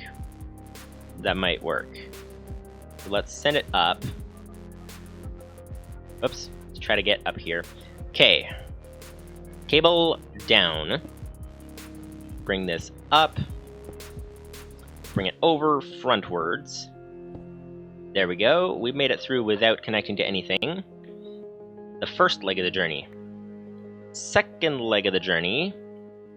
We're gonna need... okay, we're gonna need to actually break through the roof up here. So this will have to come this way. Whoops, hello. Block lag, there we go. Okay. I think it's over here. It's possibly over here. We'll see, we'll see, we'll see. Aha, there we go. Oh, and I think I broke a cable as well. Hopefully, it was only one of the ones that's not done yet, because then we'd have to restart computers and reset networks and whatever else. Okay, so, networking cable over here like this. There we go, that's the sand one on the whoops. On the way. Okay. Time to go up. Nice. Okay, so this is getting really, really fancy and complicated. But the general idea of it is that it's going over there. Who would have thought that it would be like an athletic event to try to string cables? You know, you're bouncing along, bouncing around up and down all over the place, and there we go. That appears to be connected. Appears to be connected. Let's just double check this cable. Yes, it appears to be connected. Okay, so this would be the output chest, would be chest 81, and the input chest would be over here, chest 82. Okay, and we do need a computer. Let's turn that off for now. Where's the computer? We need some redstone. We have some redstone. We need some gold. We need some glass panes. We have some glass panes. We need some gold. And then we'll have the sand thing connected, which is very nice. Very nice indeed. And put the oxygen tank away. And we need our gold is over here. There we go. And a few blocks. There we go. 5 blocks. That'll do. 5 times 9 would be a lot. There we go. So, computer, let's put that down there, and this over here like that. That should be a computer. Yes, that is a computer. We're going to need 2 of them. So let's grab 2 of them. Nice. Okay, good to go. Now that we have 2 computers, we can put one of them in a way that won't connect to... I don't know if it connects to the wires. Hopefully not. Let's see. Nope, it doesn't. Okay, so wires can go right next to them. And that will be fine. So, let's turn this on now. Okay. So, we need directory. We have nothing, of course. Label, set, sand, transporter. Whoops. It thinks it's a disk drive. Because I put a space. Sand transporter, you don't want to put a space where they don't want it. Label set sand transporter, there we go. Computer label set to sand transporter. Now we need to install the program. And this program would be over here. This would be the one we're looking for. So we'll need to terminate this. We will need to directory. We will need to do, so item transporter, that would be paste bin put item transporter. Okay. There we go. There we go. Okay, so we now have the ability to get this thing. And unfortunately, you can't copy and paste right out of here. That would be very nice. Let's take a screenshot instead. And open the screenshot, and let's see. Okay, here we go, here we go, here we go. Okay. Let's restart this thing because might as well, don't need it anymore. So now we can install the program on this one. This would be to transport the sand. Paste, bin, get, and then the code BZMSQFHH. And I think we need to call it a thing. Let's call it item transporter. There we go. Download it as item transporter. And let's move it to the startup folder. Move item transporter to startup / item transporter. There we go. And yep, we're looking good. So now we need to edit this. Edit startup / item transporter. We need to tell it what the source and the destination are, and then we'll have our sand thing set up, which is nice. So source was what? Source was chest 82. Source is 82. This is nice. You know what was very, very difficult? Or complicated, I guess, is the word. The word is complicated because when we were over here, so let's check our sand one. This is what we're looking for. We need chest 81. This was fairly complicated when we were trying to set up sand from this chest that you can't see because it's behind here, but sand from that chest to that chest because each one of these modems had 3 chests on it. So it was like trying to figure out which chest is what in the world is going on there. That was quite an interesting adventure. I think it said 81 if I am not mistaken, so let's try 81. Here we go. 81. Save. Exit. Restart. We should see it transport items. It might have already done it. It might have already done it. In here... Oh, of course they wouldn't be in there because the sand would go straight away into here. And probably get sent into the auto hammers. Yeah, there is sand in the auto hammers. So I don't know if that's the sand that we just activated. Because, if we just, because I don't know if it was already in the machines. That's the thing. So we don't know if that sand transporter thing is working or not. But it looks like it is. So that's a good start. So next step is to try to get this gravel one to connect. Which, as you can see, is much, much easier said than done. Because this particular one is very much boxed into a corner. Very much stuck in a corner. Because we can't go up. We can't go, obviously, to the left. There's a chest there. We can't go forward without mixing networks up, connecting to multiple networks. We could go to the right. We can't go down. We could go to the right, but if we go to the right, then where do we go? Because we can't go forward because we'll connect to that. We can't go that way because obviously there's a thing in the way, and we can't go backwards because there's a wall, and we can't go up. Well, we could go up a little bit, but then we can't go past that. So I think the only way to get anything out of this one is through the wall. So let's go through the wall.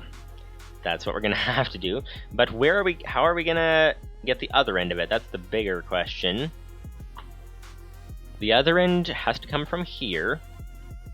And this thing has to... Okay. So we can send this back into here. That'll be okay. If we send it back to here, then where do we send the cable? We could send it through this wall, I think, might be a possibility. Let's see if that will work. The cable down here. Down here, down here. Will that make it possible for us to navigate through there? If we walk over here, the cable will be right in our way, so we can't walk through. Although we could perhaps walk up to that place.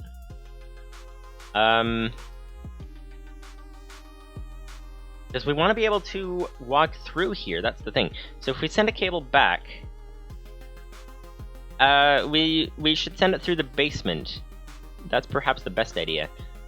But if we send it straight down, we run into those. So I think we're going to need to actually send it back and then down. Oh wow, the visuals are glitching over there. That's very weird. Very weird indeed. Okay, so I think back is the only option. Or up.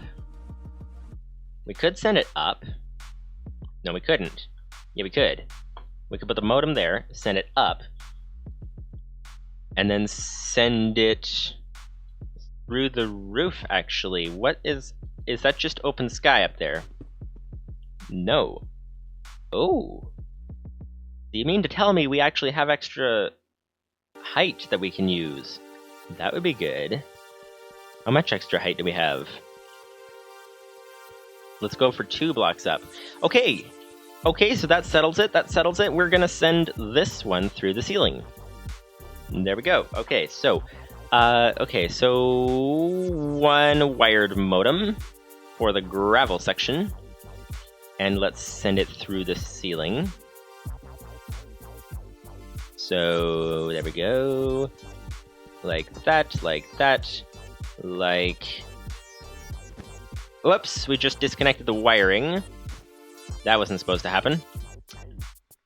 Next, over here. Okay, is it gonna work?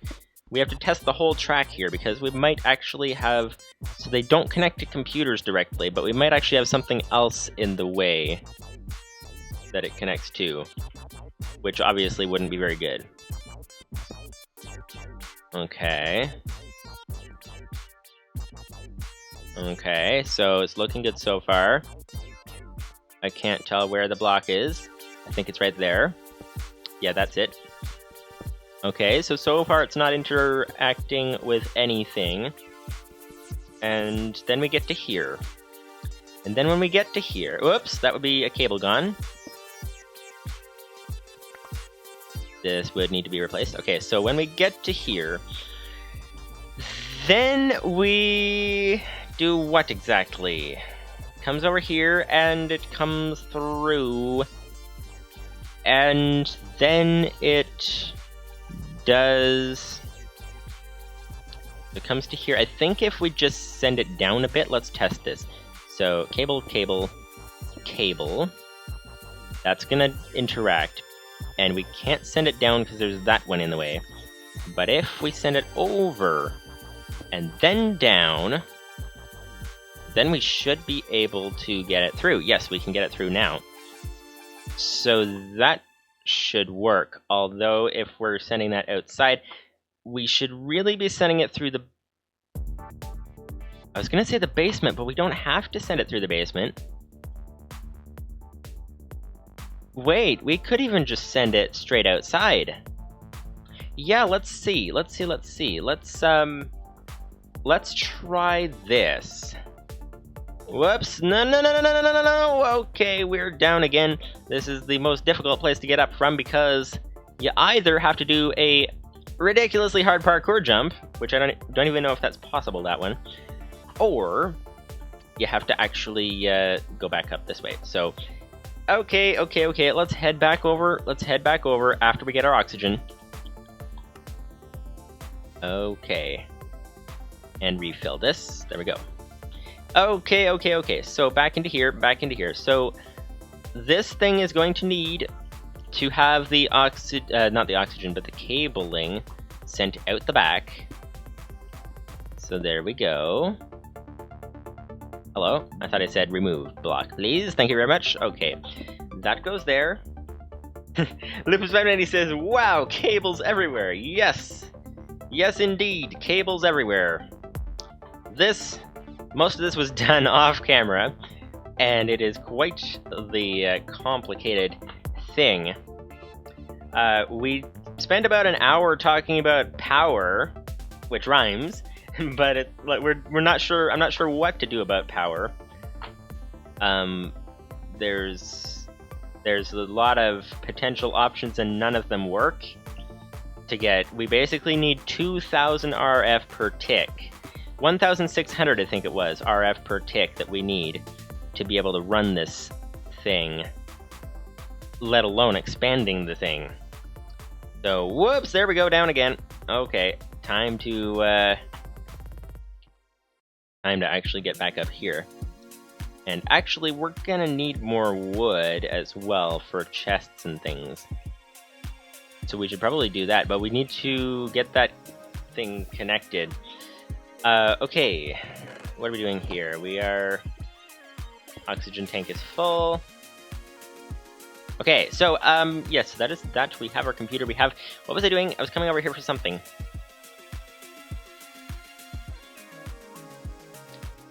Not a clue. Not a clue. Completely with a lack of clues right now. Let's grab some silkworms. Let's grab some... We don't need the silkworms. Let's grab some saplings, though. Let's grab some compressed crooks here. We're gonna go ahead and just chop down these trees, because we're gonna need some more wood. We're definitely going to. If anyone says, also, it looks like I'm going to have to watch the YouTube video tomorrow. The Discord bot might have issues, or it could have been the Cloudflare outage. Lots of the internet went down because of it. Cloudflare outage?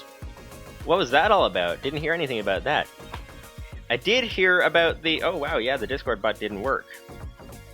I did hear about the Twitter hack yesterday, with apparently a lot of verified accounts were tweeting a hacker, like a scammer's thing.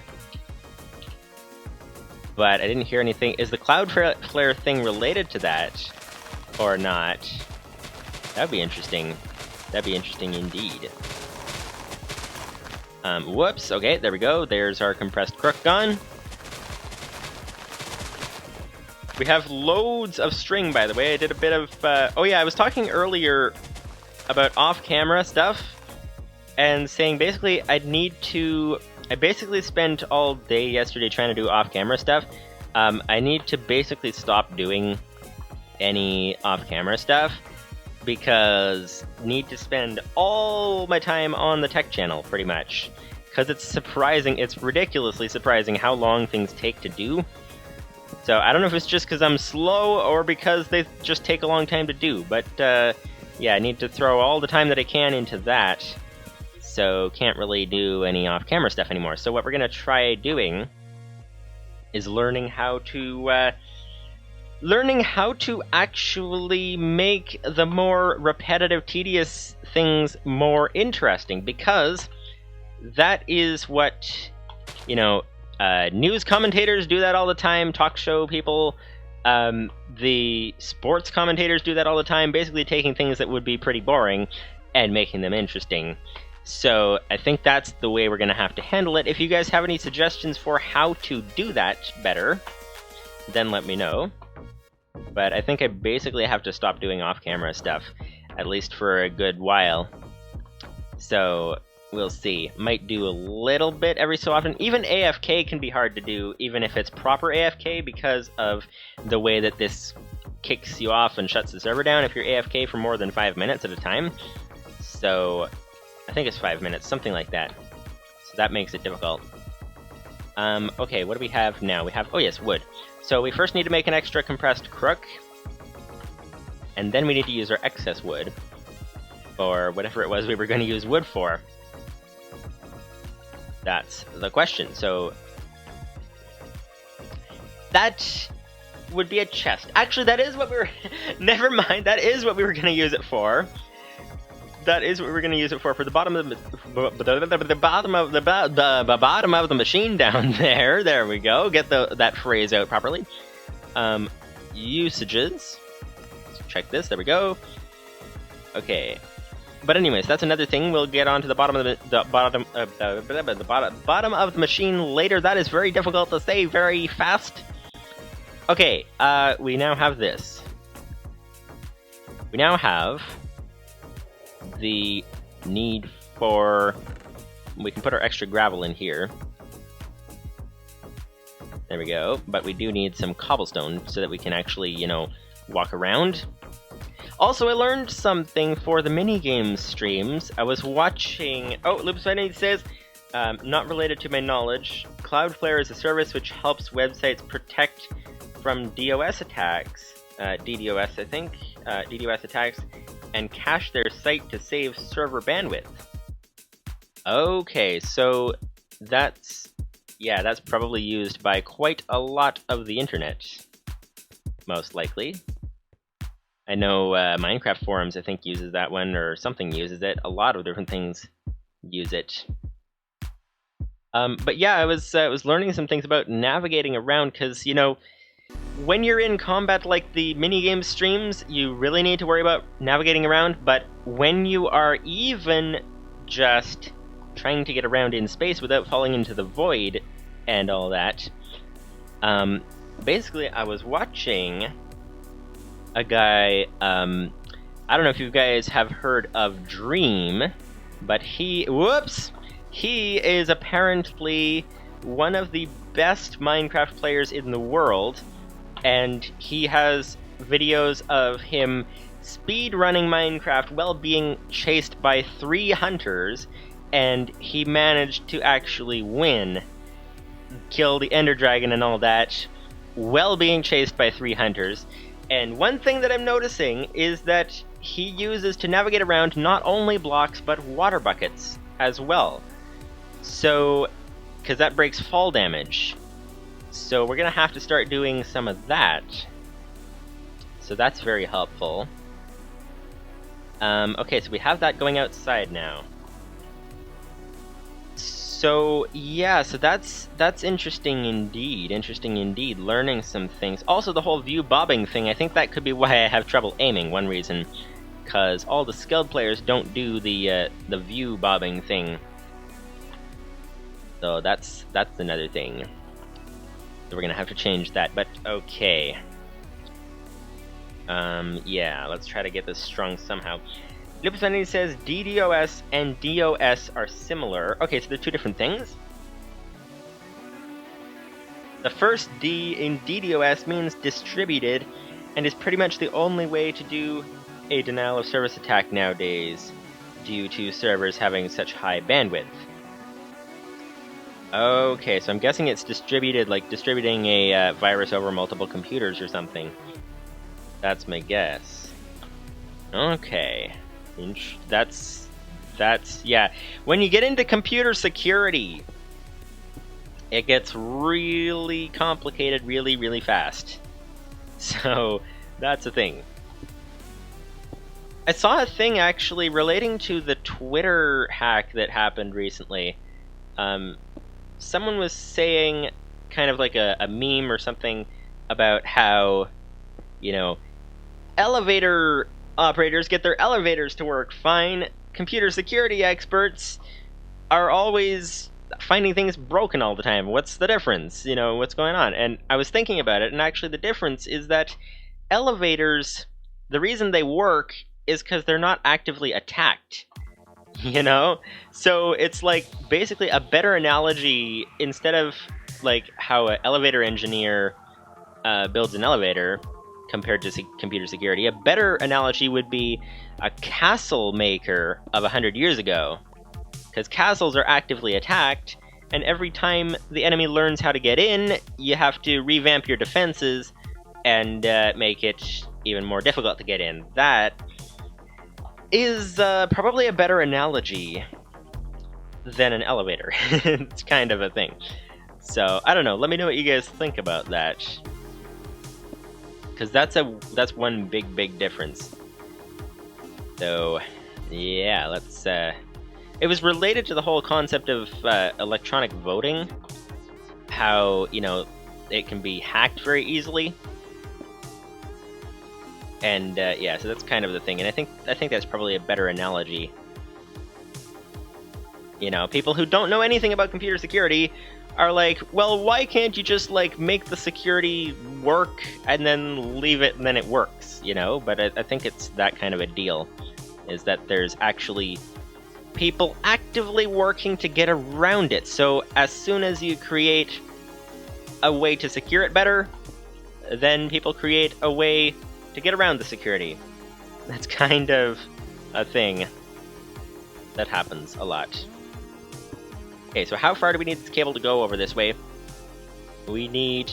Actually, we pretty much need it to go right outside. No, we don't. We can bring it back down. Actually, there's levers and stuff. Yeah, I think we need to pretty much send it outside. So let's do that. Ep17 says DDoS is multiple computers all doing a DOS attack on the same target. DOS is the act of making an overwhelming number of requests to the server such that it can't process legitimate requests, thus denying the service of those legitimate requests. Okay, so it's like DDoS is like basically level 2 of a denial of service attack, is kind of how, if I understand what you're saying, that's basically the idea. Also, I had a weird thing over here trying to get this to work.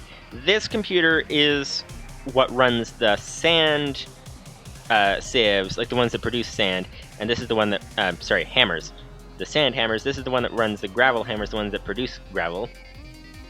And I had a weird thing where I accidentally placed a wire that crossed the networks together, and then just now it was giving some issues. I don't remember what the message was. I think it's working now, but it was kind of weird. So I don't remember what the message was, but when you watch the replay, you'll see it there. So, okay, here we go. Let's try to jump up on top of this thing. Oh, we need to break that block up there to be able to get through. Okay, we can grab the corner. There we go. Can we make it up now? No! We're slightly out of range. We're slightly too... Or are we hitting our head? I think we're hitting our head on something. Nope. Okay. There we go. Let's try with a couple of blocks below us. There we go. Okay, now we can do this. So now we can head over here. Okay, there we go. We have made it out. Made it out. And there we go. There we go. Okay. Whoops! Okay, okay. Okay, let's try from this angle. Let's try from here, send this up. We're gonna... I don't know if these things get broken by asteroids, so we're gonna have to actually defend this with cobblestone, I guess. Ep17 says, when I wrote those programs, I was not imagining this kind of scale. I'm pleasantly surprised that my code works this upscaled. Well, that's good. That's good that it works at larger scale. Because, yeah, this is quite a large scale. So, like, what kind of scale were you expecting? That's a question. I think we can send this over this way. Might work better. So, speaking of scale, you'll find out when you watch the replay, you'll find out our issues with power. We're, like, basically summarizing. We talked for basically an hour about it, but basically we're so far beyond our power capabilities, and we haven't even expanded the system yet. This is just basics. But we're so far beyond our power capabilities that we need to really rethink what we're doing for power, and I couldn't find anything that works where we're at. The best I can think is railcraft using the steam turbine, I think it's called, to produce power. It produces like 200 RF per tick. We actually need closer to 2,000, 2,000 or 3,000 maybe, 1,600 at the moment. But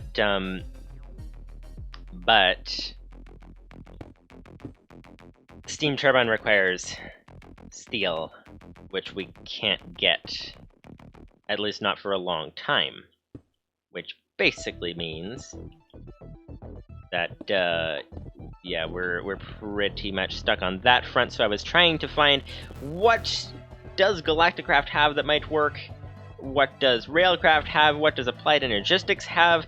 I even thought of like going as crazy as, okay, our solar panels are very weak because we're in the asteroid belt, so if we go to Venus and set up solar panels there, and then have a large battery unit, I think the Applied Energistics batteries, I think they might hold your charge when you break them.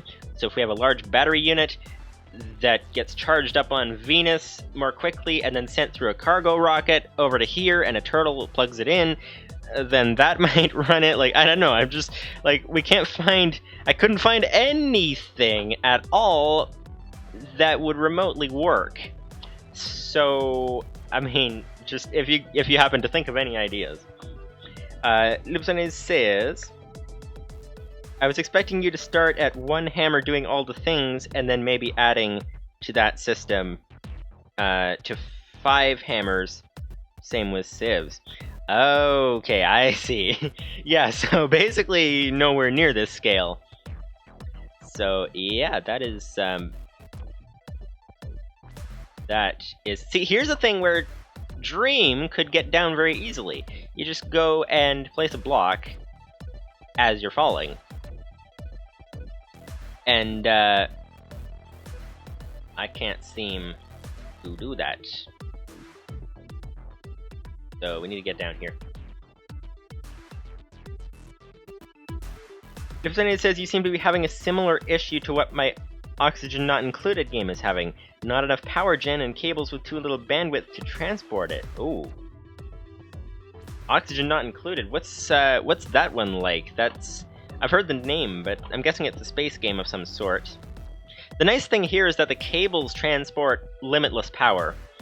The energy storage clusters don't, so we need to actually fix that. Bypass them, actually, is probably the only way to do it. We thought about having huge batteries instead of solar panels, but we'd need about 100 energy storage clusters to handle this, which is obviously not very good. Lieutenant says, I believe that you can't take the RF out of an AE power cell. Really? Okay. In that case, that's out of the question. Okay. Only the AE network can do that. Yeah, okay, so in that case, that's kind of out of the question. Coal generators, actually, surprisingly, they produce 75 RF per tick, and that's one of the closest things that I was aware of so far to being able to handle 2,000 per tick. But coal generators, they use coal so fast that I think most of our power would go to running the machines to produce coal. So it would kind of... I haven't actually... like, I don't know how to run the numbers that much, because that's very complicated. It would take a while to do that. But, yeah, it's basically... oh, let's charge up our tank. But, basically, that seems to be the closest thing, except for the Railcraft steam turbine, which requires steel, which is a whole nother matter, trying to get steel. So, yeah. That's kind of a thing. There's a whole bunch of things that we discussed. We looked into a bunch of different things. And, yeah, so that's all in the replay. Head up here. We have our cable going this way. And we need a way back in. That's the main thing at the moment. So let's bridge over to here. And there we go, there we go. Try through here. This might work. Yes, this... oh, we're slightly too low. Okay. We are below floor level. So, there we go. We need another pickaxe, actually, come to think of it. Okay, here we go. There we go. A little bit more sticks. A little bit more like this. Let's make 2 pickaxes. Let's make this like that. There we go. And there we go. Lieutenant says AE does have or did have RF peer-to-peer ports. I wonder if they can send power out from the AE cells. That would be interesting. That would be possible. Basically, to give you an idea of scale, what we have is let's just quickly finish this to fill in this last row over here, so that our cable is protected from meteorites. And whoops, that would be the quickest way down. There we go. Okay, to give you an idea of scale, here's what we're dealing with. Outside here, we have... whoa, we're using so much power. Our oxygen gear is low on power. Hang on, let's shut this off for now. Recharge our oxygen gear. Okay. We have over here this large solar field is 10, 20, 30, 46 panels. Capacity of 50. Okay? Capacity of 50 panels. To run the current machine at our current scale, we would need, instead of 46 panels, we'd need about 160 to run at our current scale. We are not actually fully balanced in the machine yet, so we're going to need more than that. But every row that we add, if we need to add more rows, we'll see once we have enough power if we need more rows. But once we have enough, once we add more rows, every row we add, I think, was 128 more panels that we need. Because it's 3 panels per auto sieve, or auto hammer. The auto sieves and hammers are the same thing. Lieutenant says ONI, as it's shortened to, is a base management survival game. Oh, oxygen not included. Okay, oxygen not included, as it's shortened to, is a base management survival game set in an asteroid populated by clones called duplicants who wake up next to their 3D printer. Okay, that's a weird concept.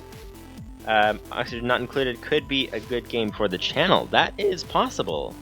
That is possible. Lieutenant says, did you install extreme reactors? It might help with the power situation. Not yet. Should I do that? I should probably, yeah, I should do that as soon as possible.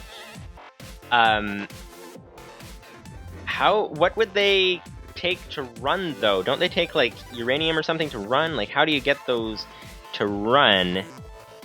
Would it even be possible to help this? Although, that might be good. I don't know if I'll get the time to install it this week, because I'm trying to focus on getting the tech channel running. It's surprising how long things take for the tech channel. But I'm gonna write that down. Install extreme reactors. The thinking pack. Okay. If anyone says I would recommend looking into it, you should be able to sieve for the fuel. Ooh. Okay. Okay, that's possible. That might be good. That might be good.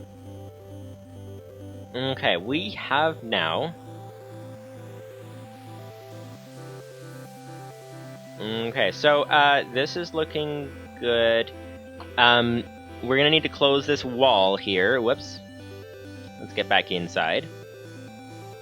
Let's try to find a way so we can actually access the cable. There's no way to access this cable. Okay, it looks like we're gonna need to actually modify this slightly. Let's just extend it over this way a little bit. There we go. Okay, now we can close the wall again. Whoops, now we can fall down again. That'll work. That'll work for something. And we can also harvest the trees again, although that one's not grown yet. Although we have so much bone meal that we won't ever have a bone meal issue again. Lipsoni says, you should be able to get a ComputerCraft computer to manage the reactor for you too. Ooh. I believe that it's updated for ComputerCraft Tweaked. That would be nice. That would be nice indeed. So let's grab our oxygen. Let's plug up the wall there. Okay, oxygen tank. Here we go. Okay. Alright. So we have the... No, we don't. We have the gravel thing mostly connected. It went along that way. It goes along that way. Is the cable... Did we miss any spots in the cable? Looks like it runs along there just fine. Let's check over here. And back in here we have... Okay, it looks like it comes along here just fine and heads into this. Nice, okay. So this would be our thing here. This would have connections to all three chests, which of course makes troubleshooting a little bit difficult, especially since all those chests are connected to other machines. We're going to need to shut down all the machines, make sure we don't miss any, so that we can actually get this thing running. Okay, let's grab a advanced computer. And we're going to put this below, I think. Might be good, so then we can actually still access the cable. So this goes there. Let's turn this on. Chest 86 connected to network. Label set transporter. There we go. And oh yeah, we need to import the program. Forgot about that. Getting tongue-tied all over the place. All right. Paste bin get. Paste bin get. Paste bin get. BZMSQ. Is there any way to check what the code was of a program that you put onto Pastebin? Because I keep putting things on Pastebin, and then forgetting what the code was, and losing track of the screenshots, and then putting it on again. It seems to do a different code, because I remember that the previous code didn't look like that, or at least I think so. Is there a way to check what code it was? Or do you just have to do it again? Transporter, item transporter. Okay, move it to the startup folder. Move it to startup / item transporter. There we go. Edit startup / item transporter. Okay, source name, destination name. Source name would be 86, chest 86. There we go. The nice thing about this whole machine is that Ep17 says ComputerCraft doesn't provide any means of recording the pastebin code. Okay, that is fine. The nice thing about this is that these computer programs and things are so fast, we shouldn't have an issue with them. The main limiting factor of this whole machine is the sieves. Because these sieves here, this one actually, you can see it's quite full here. And this one is filling. But these sieves, there's a percentage, like often 5% chance of getting a piece of an ore. And then that piece of an ore, you basically take that, and it's like 4 of them to make a chunk. Some of them you can double the metals after, some of them you can't, so either way, you're either getting only a quarter of the 5% chance, or you're getting a half of the 5% chance. So it's, yeah, it's kind of... This is the main limiting factor on the speed of the machine. But of course, so that's why I'm only setting up one infrastructure for every one of these, the crafting turtles, the sorting turtles, because they're all very, very fast by comparison. Because not only does this take time to sift, but you only have a quarter of a 5% chance for many of these things. Diamond is only a 0.8% chance, I think it was. But over here, every row of these that we add to speed it up means an extra row of these. So that's the issue, and then we have these power requirements are nowhere near anything we can produce. So, okay, oh, forgot to close the window. Close the window, please, sir! You're letting all the heat out, or all the air out. Actually, in the summer, I wouldn't mind letting the heat out in the summer. But, in the summer, it's more about letting the heat in than letting the heat out. But we do need some cobble. This thing appears to be dormant at the moment. So that should start up momentarily. Okay. Let's see now. Where were we at? We were at something. We were doing something. What were we doing? We were... I'm lost. I'm so lost. What is going on? Oh, yes, we were... Oh, yes, we were connecting this thing up. So we were checking. This should be one of these chests. Now, if we get the chest wrong, because that modem is connected to 3 chests, we want it to go to that chest that's back there that you can't even see. But if it goes to this chest, it'll get sucked out into this crafter. So we'll have to shut down the crafter for now. There we go. We'll have to... This one, we'll have to shut down this crafter as well,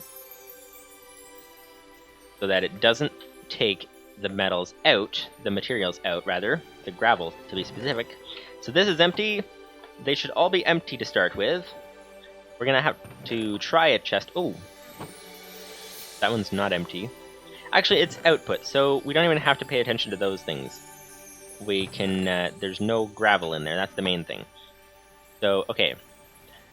So, this is looking good. This is, okay, so, this modem, so we'll try one of them, and if it's the wrong one, we'll find out. We'll find out if it's the wrong one. So over here, this would be our gravel transporter. And let's try chest 83 to start with. Whoops. We want that on. 83! 83, save, exit, restart, transporting items. It should transport them all out of here. Okay, let's actually shut this off if it's not. Yes, it is. Okay, so that we don't lose items while we're trying to do this. So it transported them all to... Really? Really? You mean to tell me we got the right chest to start with? Okay then. So it's not putting them in there, not putting them in there. So that is actually looking very, very good.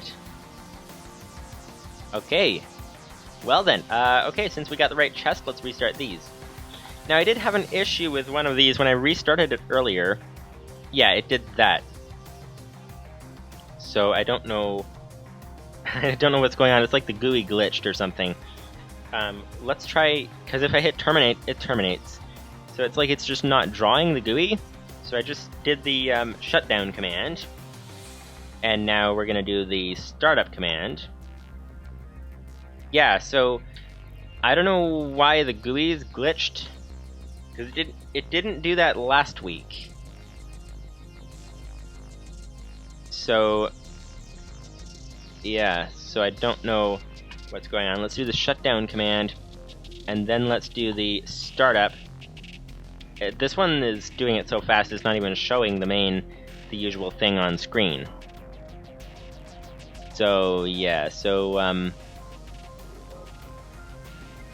I don't know what's going on with this, but hopefully it's still working. This one also is glitched. No, it's not. Oh, must have gotten fixed somehow. That's weird. Actually, we can check, is it doing the shuffling of the items around thing? Actually, it doesn't do that all the time, I don't think. But, okay. Okay, so not sure why the GUI is glitched. It would have to... What if I press down? Nope. Okay. So, yeah, that's a little bit weird. Little bit weird indeed. This one's still working? Yes, this one's still working. So that is weird. But in any case, that is that. So, looks like we have our gravel running to here properly. So looks like we actually have the entire machine set up. At least all the infrastructure. The only thing we're missing is this actually, to be able to keep up with those sieves, this actually needs to be a whole nother section wide. So that would be a thing to set up. That would actually not be very hard. We already have the modems, we already have the wiring. All we need are the hammers. So we need 28 auto hammers, which would cost obviously a lot of diamonds. But if we do that though, our power is nowhere near close enough to be able to handle it. Lipsony says, now I have to find out why the GUI is broken. Yeah, that's the thing with programming. There's always something that goes wrong. Always something that's and there's, I don't know, I'm guessing there's more things that go wrong when you're like me and don't know what you're doing with coding versus someone who actually knows what they're doing. There's still things that go wrong, but not as often and not as basic of a thing usually, I guess, as like the things that I would run into, the things that I would try and they would go wrong would be basic things that you're like, oh, well, it's just like do it this way, and I'm like, oh, okay, that makes sense, you know. So it's the more advanced things that go wrong.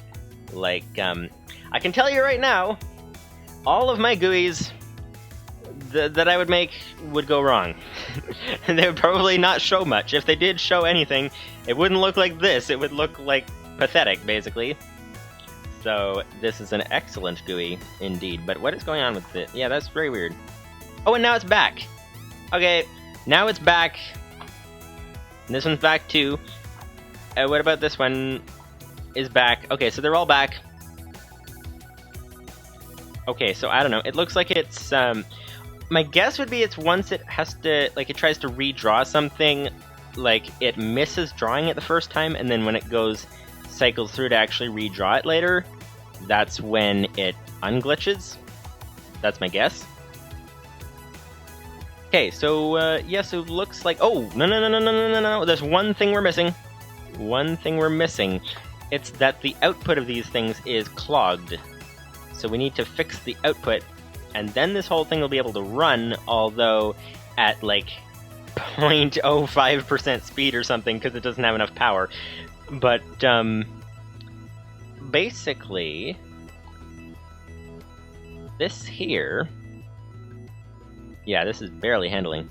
But, actually, it's because it's off right now. Anyways, this here, you can see zinc is clogging this up. Zinc is very much clogging this up. And up here, we have... Actually, nothing in the hopper. Never mind. This one, we have aluminum, tin, and zinc and tin and aluminum and all that. These furnaces are very much the end of the line right now, and they are quite clogged. So what we need to do... I'm thinking, at the very least, for the speed of this machine, at least making it fast enough that 2 furnaces will be maxed out in speed capacity. And any more than that, we'll have to redesign the way our furnaces are set up here, because they're just using simple hoppers. So that's another issue to be dealt with later. But yeah, so we need to get some hoppers out of the furnaces. We need to get some chests set up. We need to get loads of wood to be able to do that. So let's grab this. Loads of trees. Like this. Okay. Trying to restock our silkworms because we have loads of string right now. So we have like, I don't know, maybe a third, maybe a half of a chest, a double chest full of string. So we're very good on the string front, but our silkworms are going down, I think. So gonna try to just restock that. So let's just quickly get some wood going. And we have plenty of bone meal though, so that is very nice. We can get our trees going very fast. So, basically, how many chests are we gonna need for this thing? We're gonna need to put some saplings down to start with. There we go, that would be the saplings. And then that would be that we need we have the wood. Okay, so 1 chest for each hopper, and then 1 chest under the hopper. So we're gonna need 1 to make that 2, 4, 6, 8, 10. We're gonna need 10 chests. So that would be, of course, 20 logs. We'll have only 11. 20 logs. So let's go ahead and grab this, make some chests. There we go. That would be 6 chests. That's good to start with.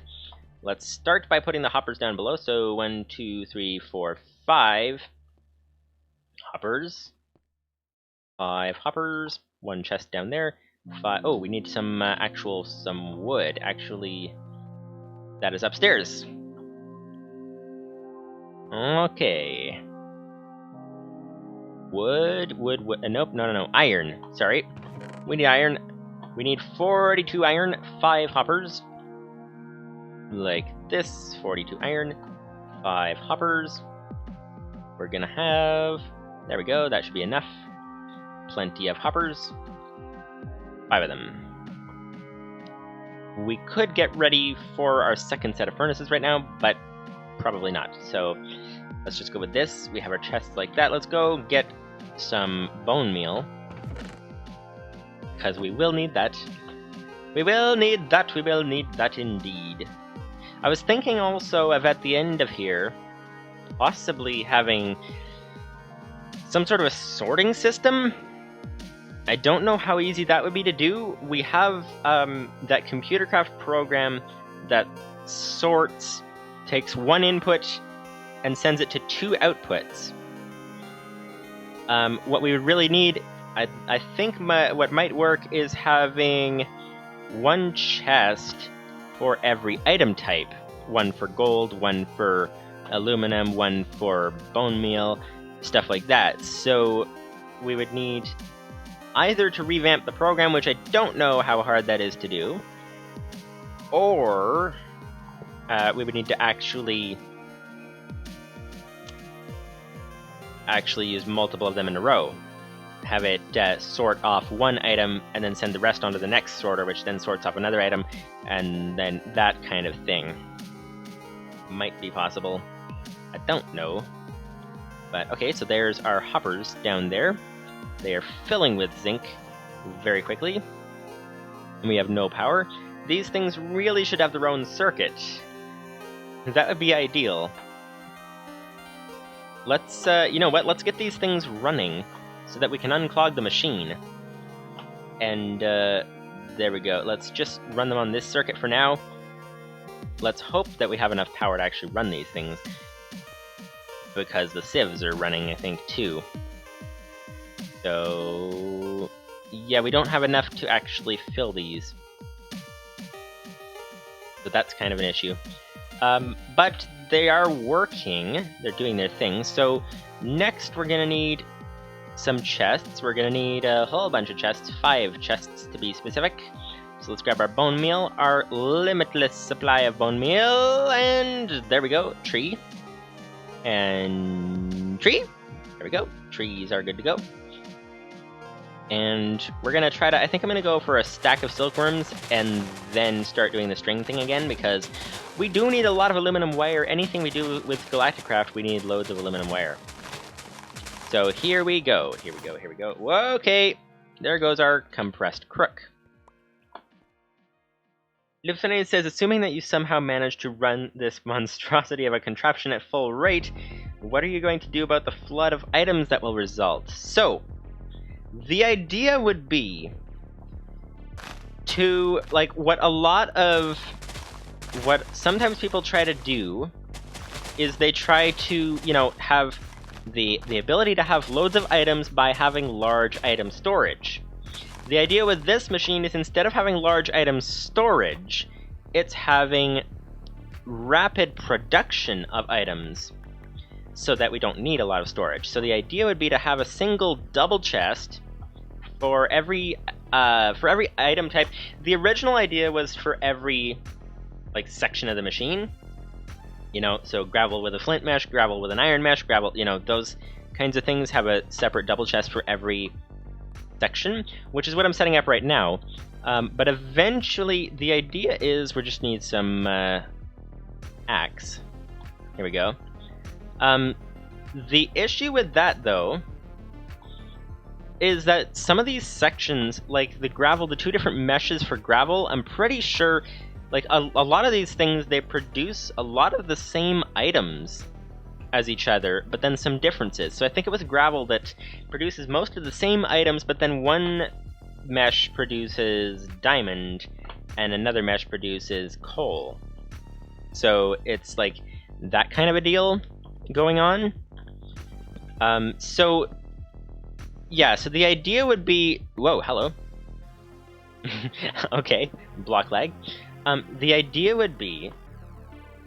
Lieutenant says, so you're expecting to use the items at the rate that they come? Yes and no. That actually...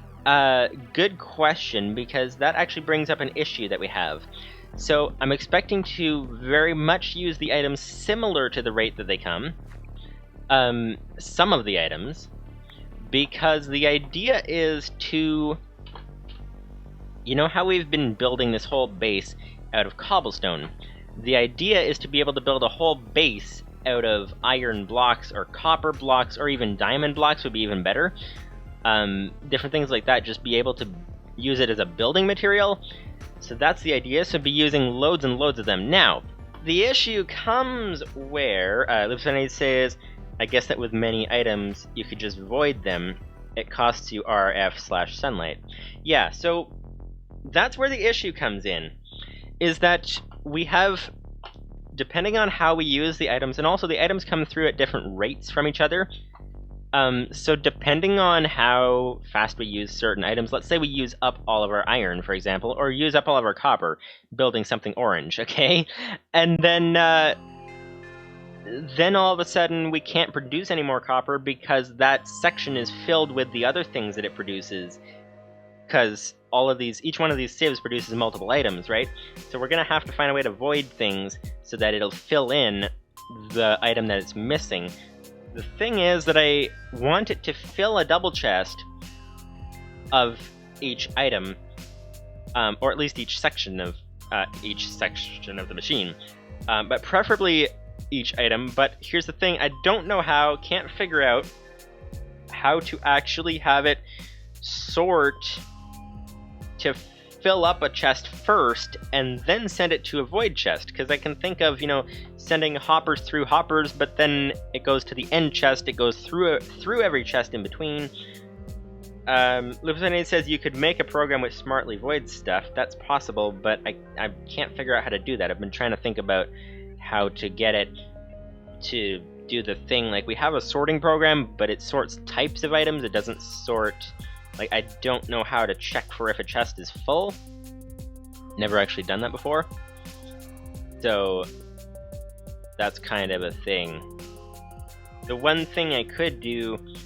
Lieutenant says ComputerCraft can prioritize chests. Yeah, that's what I'd imagine, but I don't know how to do that. Maybe you can teach me, perhaps. The one thing I do know how to do is use a turtle's inventory, so I could use that as a chest, and then have it, when it's full, throw anything else into a void chest, which is a little odd way of doing it. So, I don't know. I do not know. That's what you get at a restaurant. You get donuts. But, okay. There's some saplings. There go the saplings. We need to grab another crook. Each compressed crook costs 2 logs, so it's quite expensive. Quite expensive indeed. Let's go ahead and put these things down here like that. Grab some crooks. Make these into compressed crooks. There we go. That's nice. And now make some more chests, just like this. We need 5 chests. We have 4. That's a good start. Obsidian says pushing to a chest returns the number of items moved. If the number moved is less than the number you to move, then the chest couldn't take all the items, and you have some overflow. Oh, that's interesting. That's interesting. So pushing to a chest returns the number of items moved. Okay, so then you check the return value, and if the number moved is less than the number to move, then the chest couldn't take all the items. Okay. Or just have it such that it moves the stack to the storage, and then moves the same stack to the void. If the chest took the items, then the void push will move nothing as the stack is empty. Oh! Yeah. That would be very simple, actually. That would be very, very simple indeed. So, okay, yeah, that would be... Okay, so have a turtle... or a computer, but maybe a turtle or something. Here, that'd be simple. This is the output of the furnace, right here. These chests here, and one more that we don't have yet. So this is the output of the furnace. We really want to craft them. Here's where we run into an issue. We're out of space already. What we still want to do after this thing is we want to... Ooh, we can actually re-angle these hoppers. Yeah, we can re-angle the hoppers so we can gain an extra block of height. But, yes, what we want to do after this, we want to craft the ingots into blocks, and then we want to take the blocks and sort them into chests. Oh, so this gets complicated. Take the blocks, sort them into chests, intercept them along the way, and void any excess items. So, yeah. So that's... I'm not sure how... I'm trying to think how to do that. We're gonna need... Because we have a crafting system to craft them into blocks.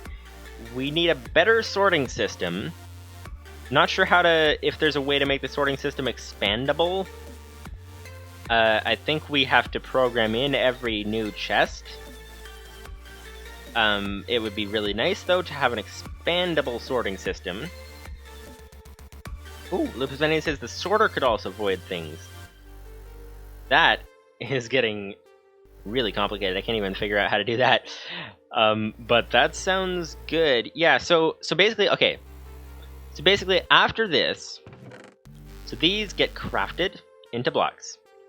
The blocks go through the sorter, go to each individual chest, when we get around to doing that. And the chests need to somehow get sent into the void as well. And I don't know if we have to program the sorter with the exact number of chests, or if we can have it scalable somehow. Because I think the way that our other sorter program works, where is it? There is a sorter program here. Let's check this. Okay, edit. It would be in startup, item sorter. Yeah, so this one, we have here, it has multiple chest name, it has other chest name, and part of the if statement. So what we'd have to do is we'd have to decide how many chests, and then have to add an extra section to the if statement for every chest. Ep17 says item to chest map equals Minecraft item ID equals, oh, it's in squiggly brackets. So Minecraft item ID, Minecraft chest 12. Oh, so is that like how to actually scale the number of chests, if I'm understanding right? That would be very good. That would be a thing to work on another time, because we kind of need to get the machine actually running first, because we don't really have many items to deal with to actually sort. And we have been going for 2 hours and 45 minutes already. But that's good to know. If I'm understanding that right, that's a way to scale the number of chests more easily. If anyone says, or if you're feeling brave, look into how Multi-Compactor does its recipe map.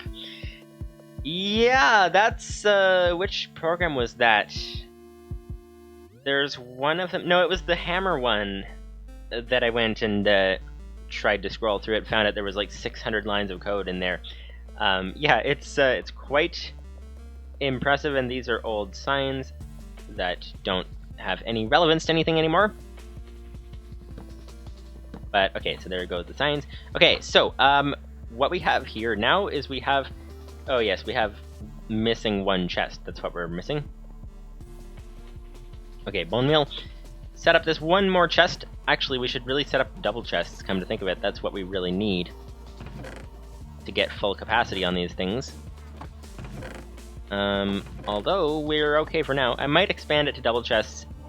If I happen to do any off-camera stuff this week, I might expand it to double chests off-camera.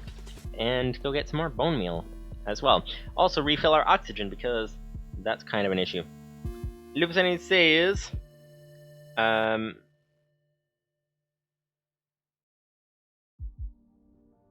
Multi-Compactor is 389 lines.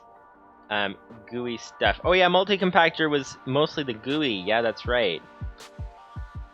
Yeah, that makes a pretty big difference. There we go. That would be our tank. What are we doing here? We are getting bone meal. Yeah, that's what we're getting. We're gonna have to actually string these things downstairs as well. The nice thing is that if we want, we could take each section separately, sand, gravel, and dust, because they all produce different things. That's the wrong way, the wrong side. There we go, bone meal.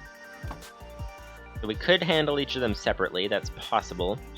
So I'm debating what to do. I'm thinking that the speed of a furnace might be, the speed of 2 furnaces might be fast enough, possibly. Especially considering it's actually 2 furnaces per section, and the sand, a lot of materials are repeated between the sections. So it would be actually like 4 furnaces for most of the items, and gravel 2. So that should be okay. So that would be interesting. Come on, grow. There we go. And tree, please. Tree, please. There we go. There's a tree. Tree. And where's our axe? Where's our... Oh yeah, of course. Our axe is in slot 4, like it always is. Like it always is. Ep17 says... Oh, actually, I should not really be looking at the chat while I'm digging into things and potentially destroying the base. So, okay, hang on. Let's just get this mined first. And then see. Okay, here we go. There we go, just like that. Okay, and the axe mine these 4 blocks, and then replant the trees, and then we should have enough wood to be able to make the extra chests that we need. So that would be very, very nice. Okay, there we go. Silkworms, wood, saplings, loads of things. Put the saplings down here. And there we go. One there and one there. Nice, nice, nice. Okay. And we have some wood. That is nice as well. Let's go ahead and put this over here into this chest over here. Crafting table is not a chest, but we do have wood and we do have a chest. There we go. We can put the final one. Finishing touches for this section. There we go. So now those are our output chests for now, until we end up getting this working. The percentage says multi-compactor is 389 lines. Feels really short for what it does with the GUI and file stuff. Yeah, that is very true. That is very, very true. Indeed. It is getting quite hot in here, in the room. And actually, this is coming along nicely. This is coming along nicely. I think, actually, we're going to have to expand this differently, because we're pretty close to the floor. So I think when we go to do the crafting into blocks, the sorting, all that kind of stuff, I think we're going to need to knock out that wall, because we're going to need to do that anyways to expand the machine up top. So we're going to have to knock out the wall, and then expand out that way and build our actual sorting machine and our final chests over that way, which means they'll be fairly far away from where we're actually trying to use them. But it'll be okay. It'll be okay that way. So, need our oxygen though. So that's kind of an idea. Kind of an idea indeed. Heavy oxygen tank in there once again. Lipsani says, I think, excuse me. Lipsani says, I think the heat might be getting to you. You read the line count twice, I think. Yes, actually. Well, both are true. The heat is definitely wearing me down very fast. We're actually looking into, is it possible to get an air conditioner up here, all that kind of stuff. We're looking into all that. But, reading the line twice, though, wasn't actually the heat. That was because it had been set, like, a fairly long gap in time between reading the line, and it went with the next line, so, yeah. But you're right, the heat is definitely a big issue. So, yeah, so this is this. This is this, that is that, and I think next time we're gonna have to try to do something about our power situation. Solve it somehow. These things should be running, right? Yes, they're running. Okay. This is looking good. Looks like the whole machine is ready to go. Unless I missed something. Well, except for the sorting at the end. Crafting, sorting, all that. But that's not actual production of materials. That's handling materials once we're done with them. So the machine for production of materials is completely operational, unless I missed something, and so it's just a matter of powering this monstrosity of a machine and actually getting it up to speed is the other thing. First step with the power, second step with scaling up the machine once we're ready to. So, yeah, so that is kind of where we're at. I think our limiting factor is going to have to be the furnaces for now. That will have to be probably our measurement of whether our machine is being effective or not. If we can get it up to the speed of a furnace. 2 furnaces even. Because I think that's still slower than a cobble gen, but that's getting close-ish. So that's the idea. So we will have to see. I just want to see if there's anything I forgot to mention this time that I was going to mention. That's kind of an important thing to do. But I think that was just about it. We'll see. Like that. Yeah, okay. And hundreds of solar panels is what we'll need if we do that route. That's a thing. Yeah, so in the replay we talked all about all the different options. We explored all the different options I could think of for power. And yeah, so that's kind of a thing. Kind of a thing indeed. Alright, so I think that was about it for now. So, hopefully you guys enjoyed this live stream. As I said, I don't think I'll be able to spend any time off camera doing stuff. Possibly be able to do basic AFK stuff, like just watching the machine run. But that's not really gonna do a lot of good while it's running so slowly because of power. Oh! Because of power. Actually, we could possibly get it to run faster if we actually fix these things. Actually, no, because we do both. While this is running... Okay, so while the machine is running, here's the thing. We are definitely over capacity on this. This cannot output power fast enough to handle the machine. That is why our oxygen gear is actually losing power, because it can't keep up the throughput of the machine. But if we fix the throughput, I'm pretty sure that we can't actually produce fast enough out of these things either. I don't know, possibly. It looks like we're actually sorta holding even. So, okay, so let's just before ending, let's go ahead and fix this up to have double the throughput. So all that needs to be done for that, very simple. All we need to do is create a second layer of this, and we should really fix that gate as well. That would be kind of helpful. Here we go. Okay, so we need a second row of batteries, which won't actually fit here because there's a machine there. So can we put them on the other side? That might work. Oh, you know what we can do actually? We can take down these ones. So that's one. Hello? There we go. Oh, and a battery. And this one has a battery in it as well. This is 2. And then this would be 3. And we take these down. We don't even need to double layer it outside of here. Oh, and there's a battery again. Okay, so take down those 3. We have... Oh, this is 2 left, actually. I thought it would be 3 here. Thought we had more than that, but apparently not. So, looks like we shall build this. Okay, here's what we'll do. We'll actually take down all of these, and we'll restructure it. So 4, 5. So we'll need 5 of these things. And a pickaxe.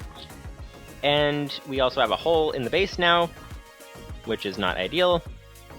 We'll need to get around here, get outside this way, get in here. We need our 5th thing, which found its way into this room, which is not yet oxygen sealed. So, that's that. And here we go. We have 5 of these. We're going to set up 2 rows. We're going to grab this. Okay. That's looking good. Now, what do we need here? We need to set this up like this. So, energy storage clusters. That is the wrong way around.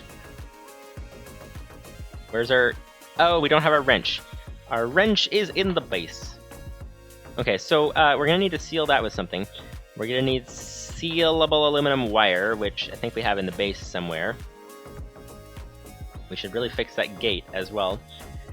Sealable aluminum wire, and we're going to need our wrench as well. So grab that, duplicate the power throughput. It will drain power faster, but on the bright side, where's our wrench? There's our wrench. And put that in slot 5. It will drain power faster, but on the bright side, it will actually, hopefully, balance out more evenly. Okay, so storage clusters, and we have loads of batteries as well. What are we... Oh yes, the thing over here. Sealable aluminum wire, which is probably in here.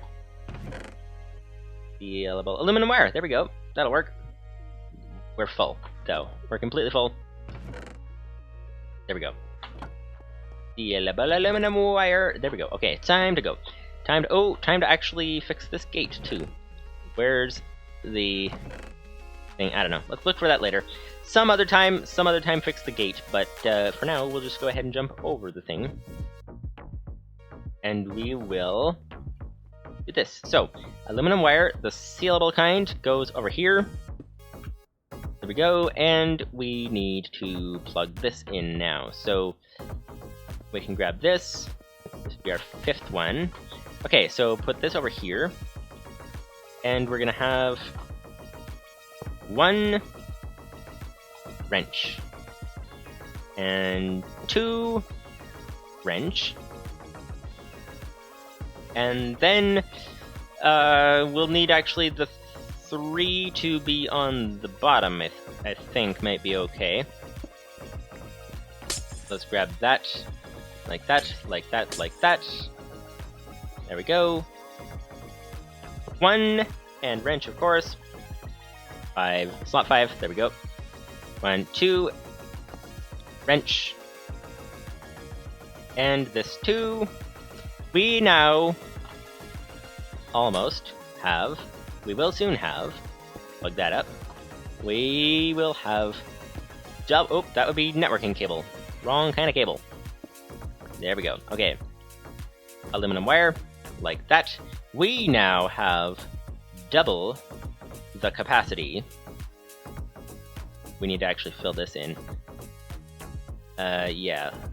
So that we don't lose anything down here. There we go, there we go, there we go, there we go. And here's our heavy aluminum wire. Put that down there. There we go. We now have double the capacity in these things. That is nice. We have not double the capacity, but double the throughput. This is filling.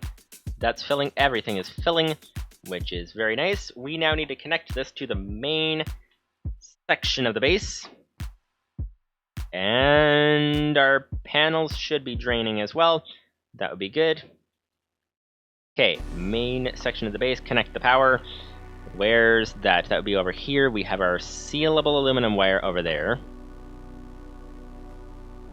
And here we go, 1 here. Oh yes, we're gonna intercept with that wire. Interact with that wire even. Which is not what we want, not what we want. Not what we want, but we can break through there, that would work. Send it around there, send it around here. And there we go. Okay. Since we now have wiring connected to the rest of the base, and I believe our machines are on. Yes, they are. Okay, we now have double the throughput of materials, which is very, very nice. Okay. There we go. Double the throughput. We should see it's draining. Yes, it's draining very, very, very quickly. So double the throughput only helped to no longer limit us to the output capacity, but we are draining very fast, but that is okay. That is okay for now. So, that is that. We need to put the batteries away, though. We have loads of batteries in here. They need to be charged in case we need them for anything in the future. Nope, no. You go in that side. And put this one in this side here, too. There we go. Okay. So, we now have, this is good to go. So, hopefully you guys enjoyed this live stream here. We've got, this is fairly good to go. It looks like everything, the infrastructure should be all set up. So we just need to bring it up to speed with power, and then with scaling up the machine. Power is going to be a big issue. But, yeah. So that's that. Hopefully you guys enjoyed the stream, and come back on Wednesday for minigames, Friday for more of this, and see you guys later.